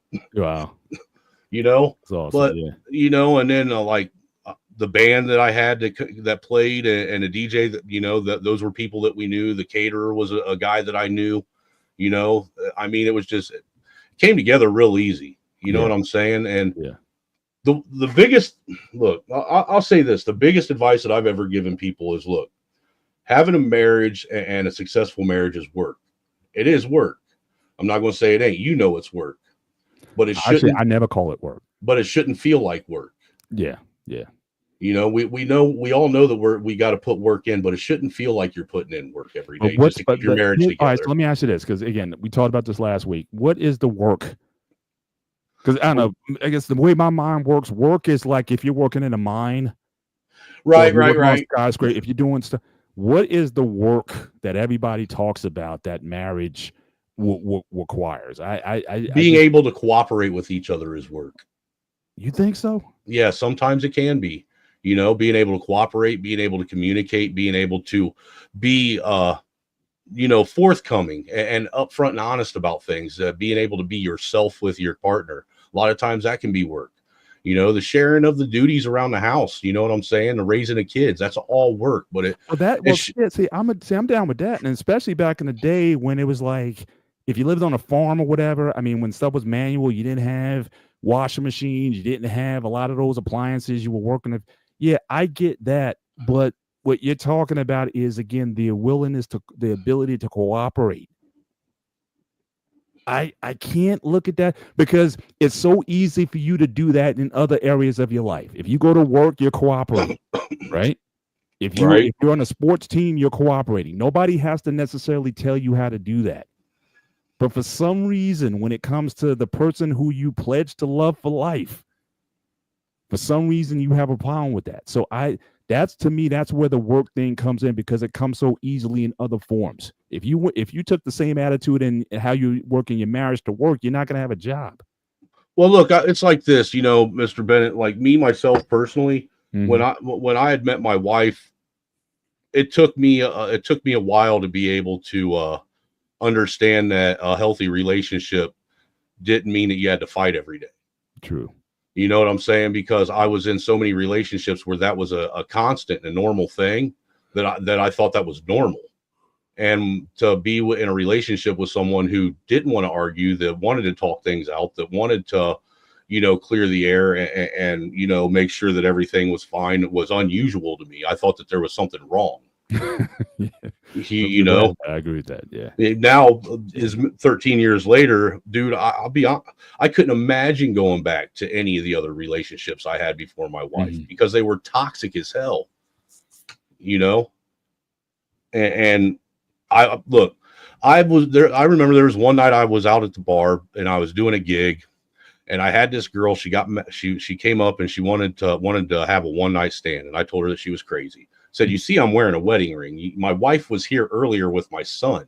Right. You know, and they left. She said, well, I'm not trying to, you know, marry you or anything or take you from the wife. I just want a one night stand. I said, well, no, I'm not going to do that. I said, why would I? Why would I risk my marriage over that? And then she pulled out this, well, what are you, gay or something bullshit? And I was like, no, what it is I finally found a woman that I'm comfortable being myself in my own skin. Yeah. I don't have to hide who I am. Right. I can be who I am and not have to worry about anything. And I wouldn't trade that for the world. Right. The problem is, I'm actually doing a show very soon on this, is if they see a ring on your finger, women, like, for some reason think they go after that man for some reason. I don't understand the logic behind it, but I think it's something they cannot have. I understand it too. Yeah. They want what they can't. They want what they can't have. You're already taken, so you must be worth something. Yeah. Your value goes up 10 times. You know, when you're married. You know what I mean? But if you are our ages and we weren't married yet, the women be like, "What's wrong with you? There must be something wrong with him because he's not married." But the fact that we have been chosen, somebody said, "You know what? He must be worth something." And then a lot of times you get those. I was talking to man Drell about that, and he was like saying the same thing. It's like, yeah, it's like since he got married, you know, last year, it's like, you know, women be coming at him, you know. Yeah, absolutely, stability, you know, and great example. When I was engaged, all these girls were like coming and talking to me, and want to be around me. I'm like, what? Like, 3 years ago, you guys Where were you? shit with me. What Dude, now you want to talk to me? Fuck my you. my wife used to point out when we go to the bars back when we were younger and would go to the bar and stuff, how I'd piss off, female barmaids and shit because they'd be sitting there trying to flirt with me, stick their tits all up in my face. And I didn't pay attention because I was content with who I was with, so I didn't pay attention to that shit. Right. And I was like completely oblivious to all these women that were hitting on me and shit, and it would piss them off. So be it, Yeah, but it's wild how quick women get mad if they don't get that attention from you, even though you're a taken man. Facts. Very much so. Because what's wild about that is, don't they claim that they want an honest man that's trustworthy and that they can rely on, count on, that ain't going to go out and screw around on them, but yet they go and try and break up another marriage to have that and think that's what they're going to get. It's crazy, dude. Yeah. But they get pissed when that happens to them. That's that the too. fucked up part. Absolutely. Man, we got about 6 minutes left in the show. So again, for those of you who are in the chat, again, if you guys want to click on the link and drop in to see us, again, we'd love to hear you guys. I'm looking at the stream tonight. Thank you guys so much for being with us. Had a very lively and active chat tonight. Shout out to my man Anton from New Jersey. The Queen, as always, is in the building. Lady Navoa, good that you're here as well. She had a question earlier. Yeah, did you have a question? Go back and post. If Boston has highlighted it. It says, "Do men really want to be married?" Though that's the question, because a lot of women don't say in their truth on it. I think men want to be married more than women do. Personally, I want to be married for one big reason. I'm like, listen, there's only one woman can deal with my crazy fucking ass. If she has, heart and balls enough to deal with me, kudos to you. Because I don't want to deal with my ass half the fucking times. Yeah. Mr. Bennett, let me ask you this. Do you think that you had more money and had more wealth when you were single or when you were married?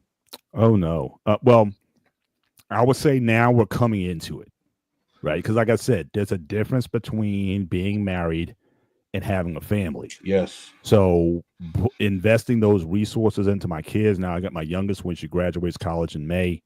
Now will be my last one. I got one on her way to medical school in over the summer. So, definitely there was a season where it's like everything that we had sort of poured into them. But now we're kind of at that, seeing the light at the end of the tunnel. And now we're coming into, I think my wife and I were making as much money as we ever did. And certainly on her side is picking up nicely. So as far as like a household income, we're probably at our highest ever. But obviously, when we were younger, again, we didn't have as many as expenses. In fact, I was able to, when we first started having kids, she was home for a number of years, in part because it didn't make economic sense. I mean, my thing is, if you're going to have that many, we had 3 kids in 4 years. Anything that she would have made would have immediately went to daycare. Yep. And so keeping her home, I mean, it was good for us. It worked out from a tax point of view. It worked out. And it just made sense. But I would tell anybody to this day, especially if you live in the Northeast, if you're not pulling upwards of 50 plus, I don't know if it's worth it for you to work, knowing that basically every dollar, commuting, all those other expenses you got to put in, you got to do the math and see are your kids going to be better off? Would it be better if you stayed home with your kids, at least for those formative years until they get to preschool or kindergarten or whatever, and then go back to work at that time? But if not, then you're just spinning your wheels, and it may be even more expensive than not. I mean, people spend $400 or $500 a week on childcare. I was going to say, man, them daycare expenses are freaking astronomical right now, and it's slated to go up. So again, you really have to sit down and do that math. So I was like, yeah, you stay home, and I'll gut it out for a while. But then once they got to school age, my last one turned 6, then she went back into the workforce, and we just kind of built from there. But then we had to get them through college, and paying the bills are coming in, we're paying the college loans back and all that kind of stuff. So again, we got to clear some of that air. But yeah, we're setting ourselves up, I guess, for this new chapter in our lives. This month we'll complete 28 years. Well, And salute to you guys. appreciate it. And so we're looking forward to this new chapter in our lives. So yeah, so I think over the long run, over the arc, to get back to your question, I think over the arch, I think you wind up with more at the end. It doesn't mean that you may have to dip in a little bit, especially once the kids come around. But like I said in another show, there are people who are opting out, and they're starting to say, you know what? I don't necessarily I want kids. Now I got nieces. If I want kids, I got nieces, I got nephews, I got people I can pour into, I can mentor people or whatever. But these folks, they want to travel, they want to do certain things or whatever. So again, there's a lot of younger Zers and younger millennials who are not into that. Their fur babies are their kids. And so that's becoming more of a reality. That's becoming more of a reality now also. So it's not even, a given that, okay, yeah, we're going to get married and have a family, or at least how people define family is going to be very different, I think, in the future. Oh, I agree. I agree with that. I think families, the whole family dynamic has shifted altogether. What's a traditional family in today's world? Yeah. I mean, can you even give a description of what it is and what it looks like now? I think you can, but then there's a gentleman, he was talking about this idea. Again, different cultures have different definitions of that as well. There's also village living, communal living. That again, we may find people even in this country. We already kind of see it with Latinos. Like again, I'm surrounded. My whole neighborhood is surrounded, and again, it's it's marriage centered, but it's multi-family. So you'll get like a 2-3 bedroom home, whatever, and there's 2 or 3 families in it, or you'll get like a duplex and you got multi-families in it. And so you keep the dynamic, you keep sort of the culture going, you combine resources. Look, if it got to a point where my kids was like, you know what, it's too expensive out there, and we just wanted to pool our money and get like a bigger place, because clearly I think I've outgrown my 4-bedroom home. It's right. Like, well, I already know it's like nobody wants to live here longer than they have to. Mm-hmm. We wanted to pull our resources and get like a building, because they're becoming gainfully employed, and let's say my daughter's going to be a doctor. I got one who's going to be in finance. I got another one who's working in supply chain. So if we wanted to say, you know what, let's just combine all our resources and get some sort of multi-unit so everyone's going to have their own spot, everything, but it's investment property in the family. I would love that. I'm just trying to sell them on it, but they're not buying it yet. But I have a cat. There's this cat I went to school in that him and his wife. Well, he married this girl that he went to school with, and then her brother, and then her mom and dad, and her brother and his wife, and then her mom and dad. They ended up moving to was in North Carolina, and they bought this piece of mountain out there. All right, and basically what they did is him and my buddy and his wife are at the top of it. The brother and his wife is in the middle of it, and then mom and dad are at the bottom of it. Mm-hmm. And, and they all own this, basically a compound together. Exactly. Yeah. And I'll be honest with you, I honestly see survival going that path anyhow if people are going to make it in the future. Correct. And going back to the whole, family and extended family all living together on some kind of compound or farm or something.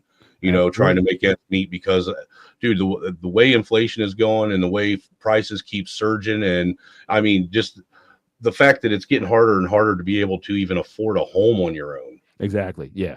Especially like the Northeast, it's crazy now. Even just rental property, the average minimum is $1,500 to $2,000 just to rent. Me and the wife, I pay $1,600, and I have a hole in the wall. There's nothing to brag. Yeah. And you've been to my house. You see how bad it is. Me and the wife, we live north of Fort Wayne, Indiana. So basically between Fort Wayne and Michigan. All right. And it's a little 2-acre farmhouse. And we pay, I think it's a little over $1,200 a month for this. Yeah. For a 2-acre, 2-story farmhouse. And like I said, it's got 5 bedrooms in it. Mm-hmm. Got a decent size workshop outside and everything, but dude, the fact that you got land, I mean, you can add on to it. Like where I'm at, I can't add on. I added a deck a couple years ago, but there's no more space to build on it. But I think you certainly have that option to Well, build see, what you have. me and her have thought about what, because me and her were dumb when we were younger, and we didn't do things correctly to get ourselves, financially in a spot to be able to buy. So we've been renting most of our life, and we didn't start actually working on our credit and trying to get us in that position until about 4 years ago. Yeah. And we're almost there to where we can get a home loan, but we don't know if we want to keep this place because we're renting it, obviously, but also the problem that we see is the suburbs are surrounding us. Yeah. Now, like, we're one of the few last farmhouses out here where they've taken all the farms and they've turned them into subdivisions everywhere. Yeah. Yeah. Little gated communities popping up all over the place, and right. Now that may increase your property value, though. So, it may, but it also might put a big old target on your head too. When shit hits the fan. Yeah. Because think about it. Where one thing I will say is, like, all these little subdivisions around us, they have a problem with break-ins and stuff. Nobody ever tries to break into my garage or my house. Yeah. But my house is like an old Amish farmhouse. Right.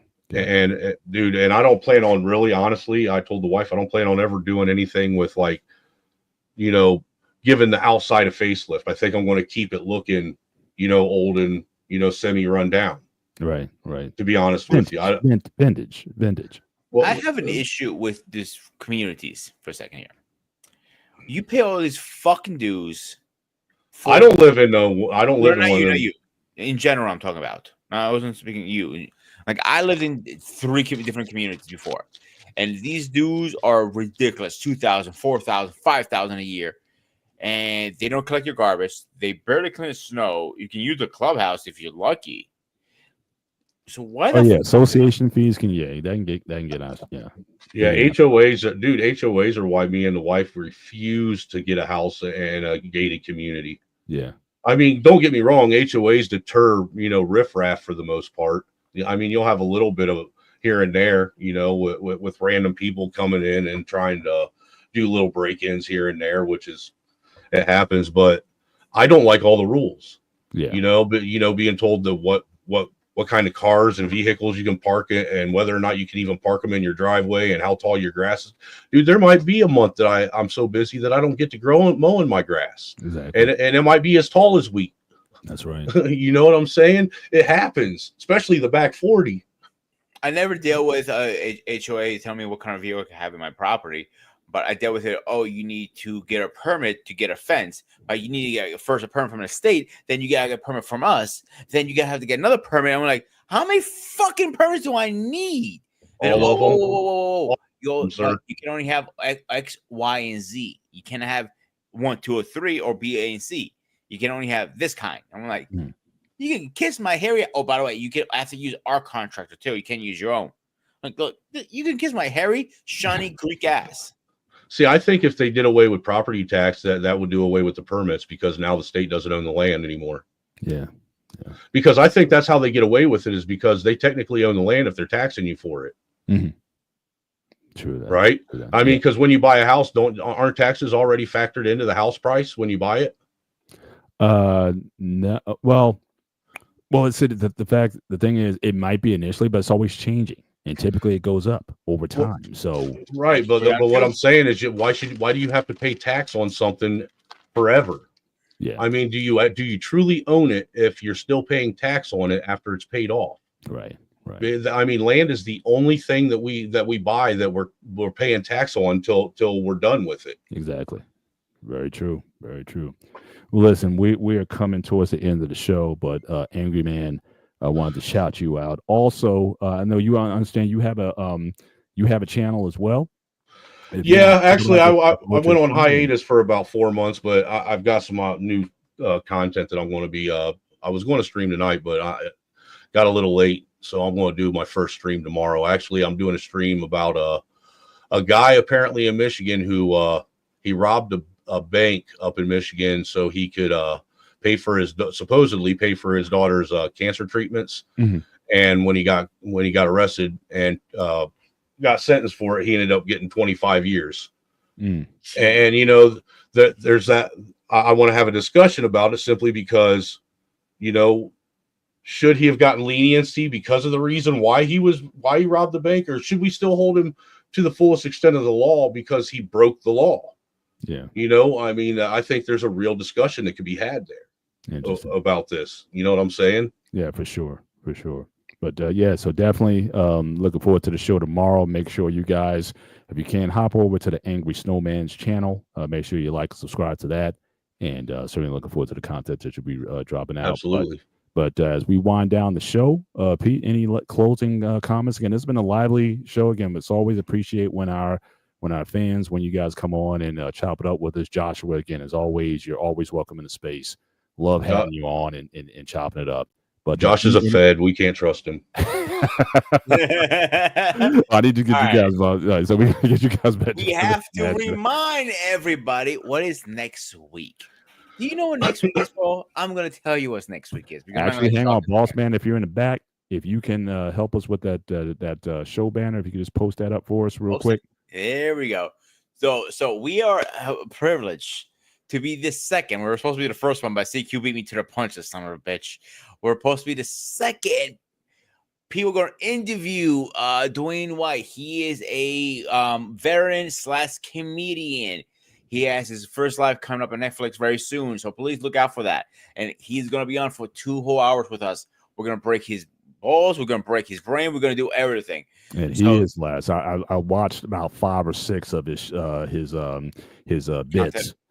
His content. Yeah. Very funny guy. So I'm definitely looking forward to this myself. And to go from, because I didn't even know the military had like a comedy type of circuit or what have you.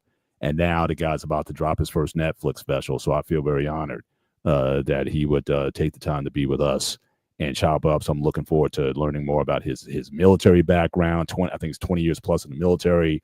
So I'm sure he has a lot of stories from that, but then making this transition in comedy. So I'm definitely looking forward to this conversation. Yeah, dude, so that's big. Everybody come back to the show and and support us that night. And as we break bread with Mr. Dwayne. This is probably one of our top. Dude, this is big, dude. You guys should be proud of yourselves. Yeah, I mean, we're just blessed. I mean, shout out to CQ and all those guys in that veteran space. I mean, Pete, he's got a lot of relationships out there, and this just happened to fall into our lap. And so yeah, we're very fortunate. And we just like to keep this place a place for respectful conversation, and just allow people to share their stories and backgrounds. And especially when I'm always with the vets. In fact, certainly Angry Man, we need to have you, Angry Snowman, we need to have you on, because the one question I'm always asking, especially with guys who've been military, comes from those kind of backgrounds. Again, the gray area of your life, because a lot of times I see a lot of vets that go into the service and they have a lot of ideas about right and wrong and things like that, but how the military sort of shape your views, when you see other parts of the world, how other people live and whatnot. So again, I'm always interested in that perspective that is gained by our vets. But again, we want to keep this a space where, again, we keep uplifting conversation, finding out how much we're different. I love cultural exchange, but I also like to figure out how we're the same. So again, we live in a world that is not black and white. There's a whole lot of gray. And but I think I think one thing we need to learn in these spaces is that we're a lot more similar than we are different. And so as long as we can keep that conversation going, we want to be the place where that happens, particularly on the BMU network as well as on the Sparta HQ network. So we're inviting everybody to come back next Sunday, 9:30, same time, same channel, as we introduce Mr. White. And looking forward to his next Flex special. So before we go, Paul, I want to pull the curtain back, the back scene stuff, but people don't realize. So when I go to Comic Con, or me and Paul, should I say, go to Comic Cons, and we talk to these people, interview people, I'm making connections for us. So these connections going to, I may know a person or a person. I'm like, okay, and that how we get connections and the relations building. So obviously I know CQ for 20 plus years, I've been bugging him for things, help me out here, dude. Give me a little more emotion. This is the first step of bigger and better things. This is going to blow up eventually. We know this. Not if it's going to. This will be the #1 show on the BMU and it's part of the NSQ network. And the #1 on YouTube. Not if it's going to be. So enjoy the ride. Simple as that. But this is a really big thing for me and for Paul, because I've been working on this for a while with him. So I'm just glad I finally locked him in. I'm more than pissed I thought I had him first for CQ, but I'm gonna deal with that later. CQ pulled the military card, man. Fuck yeah, he did. He probably had it in the same can all the time. So. I'll be honest with you, fellas. I firmly believe that these conversations, these kind of platforms where you have multicultural, very diverse panels and discussions, are actually actively becoming part of history. Mm. You know, and I think that that's something that this is something that people are going to look back on, and I think that we're going to, you know, us folks that have been on these panels doing this circuit for quite some time are going to be seen as, you know, the arbiters of trying to make change in this country, and it is going to be a big part of history. Absolutely, I really do. I believe that with all my heart. So when I approached, was that a year ago, Paul? Now a little more. Yeah, it was always, I can't believe it. Like, it doesn't feel that, but yeah, it's been like a year plus. We've been doing it. We started yesterday. When I first approached, damn, I've been rocking with you guys for over a year already. Yeah. Wow, time flies, bro. Yeah. So when I approached Paul with the idea, like I was just launching, already had my channel going, but I was launching my live stuff, but I wanted to get another day in. And I went, Paul, you know what? Paul is my guy. I called him up. We talked, you know, we're going back and forth with the idea. I pitched the idea. Then we got BMU involved. Then we got everybody else involved. It was just one little idea, like breaking the walls. That's where the ideas came from, breaking these fucking walls down. Well, there's got to be people that are brave enough to go out and have the discussions that nobody wants to have. Mm-hmm. Somebody's got to be willing to basically be the for lack of better words, the martyr or the shot heard around the world on the internet. Right. Somebody's got to be willing to be that, you know, that somebody's got to cross the line and be able to say, hey, let's just sit and scream at each other till we stop screaming at each other if it's necessary. Well, that's the thing. We don't but that's not an energy that we bring it. Part of this platform also is, again, we want to show people you don't have to scream at each other. Right. Because more times than not, you agree more so than you don't. There might be different, differences here and there, but they're not the major ones. So again, how can we have a respectful dialogue? How can we show people how to talk, even when we disagree? So I think the temperament that we set on this show. Now, this isn't like what do you call it? I forget. Sorry, one of those chaotic shows where everybody just is kind of going at it. Now that's not like Fight Club. Yeah, this is definitely not. You know, now I think about it, Paul, we never got an real argument. You want to get an argument, just get it out of our system. No, I have no argument. I just think people are shaped and formed as Josh was saying earlier. Yeah. Here's the deal.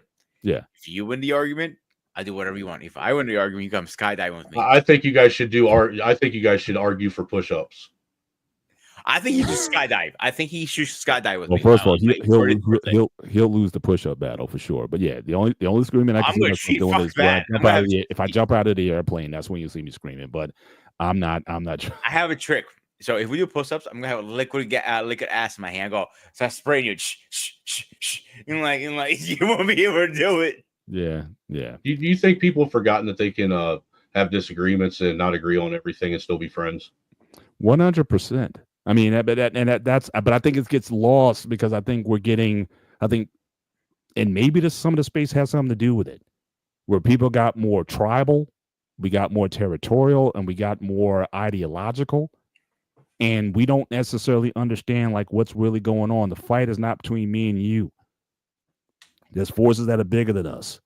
So again, we're gonna have to come together on certain things, like, you know, if we want this thing to work. And so, you know, being level-headed, I think in these spaces, I think is becoming more of an essential. But yeah, I've seen the screaming matches and whatnot. I've seen people break. I've seen friendships end over stuff that is really at the end of the. And the thing is, the crazy thing at the end of the day, the things that you're arguing over, give it time. Time to me is the greatest teacher of all. Mm-hmm. And over time, that thing you were arguing about, even in relationships and marriage, I've seen people who've been split for years, but then you realize at the end, give it time. That thing that you were arguing over really wasn't that important. Now the question is, do you have the humility to admit it, and the bravery to go and make it right? That's the hard pill to swallow. There's a lot of people who are split today that could get back together, but they won't because they're too stubborn to admit that they were wrong. The hardest pill to swallow is personal accountability, bro. Yeah, on in every aspect of life, that is the hardest pill to swallow. To take accountability for your own part in everything that went wrong. Yeah, and it's funny because my boss goes to me the other day. Not my chef, my boss goes to me. I'm way too honest. I'm like, where that was a problem being honest in the world, and I got yelled at for that. I'm like, Jesus Christ! First time I got yelled at for being honest.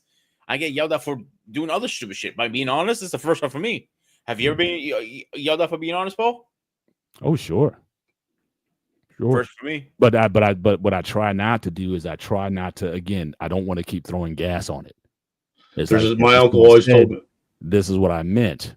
And let's have a combo and be like, okay. But again, but if that can't happen, then I'm the type, look, I bounce from the conversation. When you're ready to have the conversation, then we can talk. But again, I'm too old. I'm 55. I'm too old to be going back and forth with people on things. You know, when you get to a point where, you know what, this isn't sinking in, it's really not worth it at this point. To keep going at it. You stay in your space, you stay in mine. We agree to disagree, and we may not come together again on something. But again, I'm just too old to be in these battles all the time. And so, yeah, that's definitely something that's changed about me in the last few years. That is certainly, and my life is a lot less stressful because of that. And so yeah, I think that, if we can just maintain that same energy here, we can, hopefully we can make a difference and, be some light in a world that's becoming darker. But my uncle, he told me one thing about honesty. He said, it's one thing to be honest, but there's a such thing as being too honest. Mm-hmm. You can be you can be honest to your own detriment at times. Yeah. And I didn't realize that. We need some wisdom, right? I mean, it's what we always also talk about, it's not what you say, it's how you say it sometimes also. Mm-hmm. I mean, you can be honest, but you can also have some grace. Mm-hmm. Be honest with people. So again, there's things you can do to mitigate the situation as well. But it may require some dexterity, but it is possible. And but if you're dealing with humble people, you should be able to take it also and be like, all right, let me at least at the end of the day say, you know what? Let me think about that one. Who's humble or practices humility anymore these days, or practices integrity? I mean, who even knows what those words mean anymore? Well, all we can do is present our best. Pray, and do a lot of praying. Pray for these souls. Indeed. Angry Snowman, pleasure again. You're welcome anytime. Next time we try to do an open panel once a month. Sometimes we get off a little bit depending on the guests and whatnot that we have, but once a month we try to have these open panels. You're welcome back anytime. And I appreciate it, man. Yes, sir. Yes, sir. I appreciate you guys and BMU always giving me an open invite to come over and hop on the platform, man. Greatly appreciated, and I love what you guys do over here, man. Don't agree with everything, but that's what part of being an adult's about. You'll be all right. So next time you come in, all right. So here's what we're gonna do. Next time you come in, you gotta take your notes. Also, when you come in, you need to have something for us. You need to drop something on us. So call out to Josh. I'm calling out to you. Make sure you have your stuff together. So come in, give us something that we can volley over a little bit. Right. Well, this time there wasn't nothing that you guys said that I disagreed on. Marriage is my thing. That's where I'm at. Disagreed in the past. I'm saying so. Yeah. You got to take notes with us. Take notes, and so you can come back to the notepad and be like, "Yeah, on that show back 3 months ago, you were talking about this." So we can kind of bring it up again. We got no problem. Hey, you know me. I ain't got no problem coming up here. I pushed back multiple times on multiple people about stuff. Yes, you have indeed. And something wrong with that. Before you go, I want to ask you a question. You say Paul mentioned you were in the military. What branch? I was never in the military, sir. Okay, I thought I never served. I was in the militia. Okay. Gotcha. You know what? That may be a good topic for us. How about we could bring you back in like 2-3 weeks and talk about the militia? Yeah. I was actually you remember, if you remember the 2016 RNC in Cleveland when Trump got nominated. Mm-hmm. Yes. And you know how they were talking all over the news and everything about there was a militia up in Cleveland walking around. Yeah. I was one of the guys that they were talking about that was walking around. I was all over the news, got interviewed. I mean, there's still video clips and photos of me online. If you look up West Ohio Minutemen on Google, on a Google search, you go to the pictures, the second picture, you'll see a picture of me. Yeah. Okay. You know, so like in a week or two, about 2 or 3 weeks, give or take, come back and have that conversation with you. How's that sound? Yeah, that's cool, man. Okay. Right. Awesome. Well, with that, I am Pete. Any last things close out? We good? Make sure you get your butts in here next week because I put a lot of work to get this guy in. Awesome. Yep. Looking forward to it. Forward to it. For myself, Mr. Bennett, he is. This is Sparta! He is the ghost of Sparta. He is the angry snowman, aka Talcum X. This has been the gray area. You guys have a great week. Take care. God bless. We'll see you next time. Good night.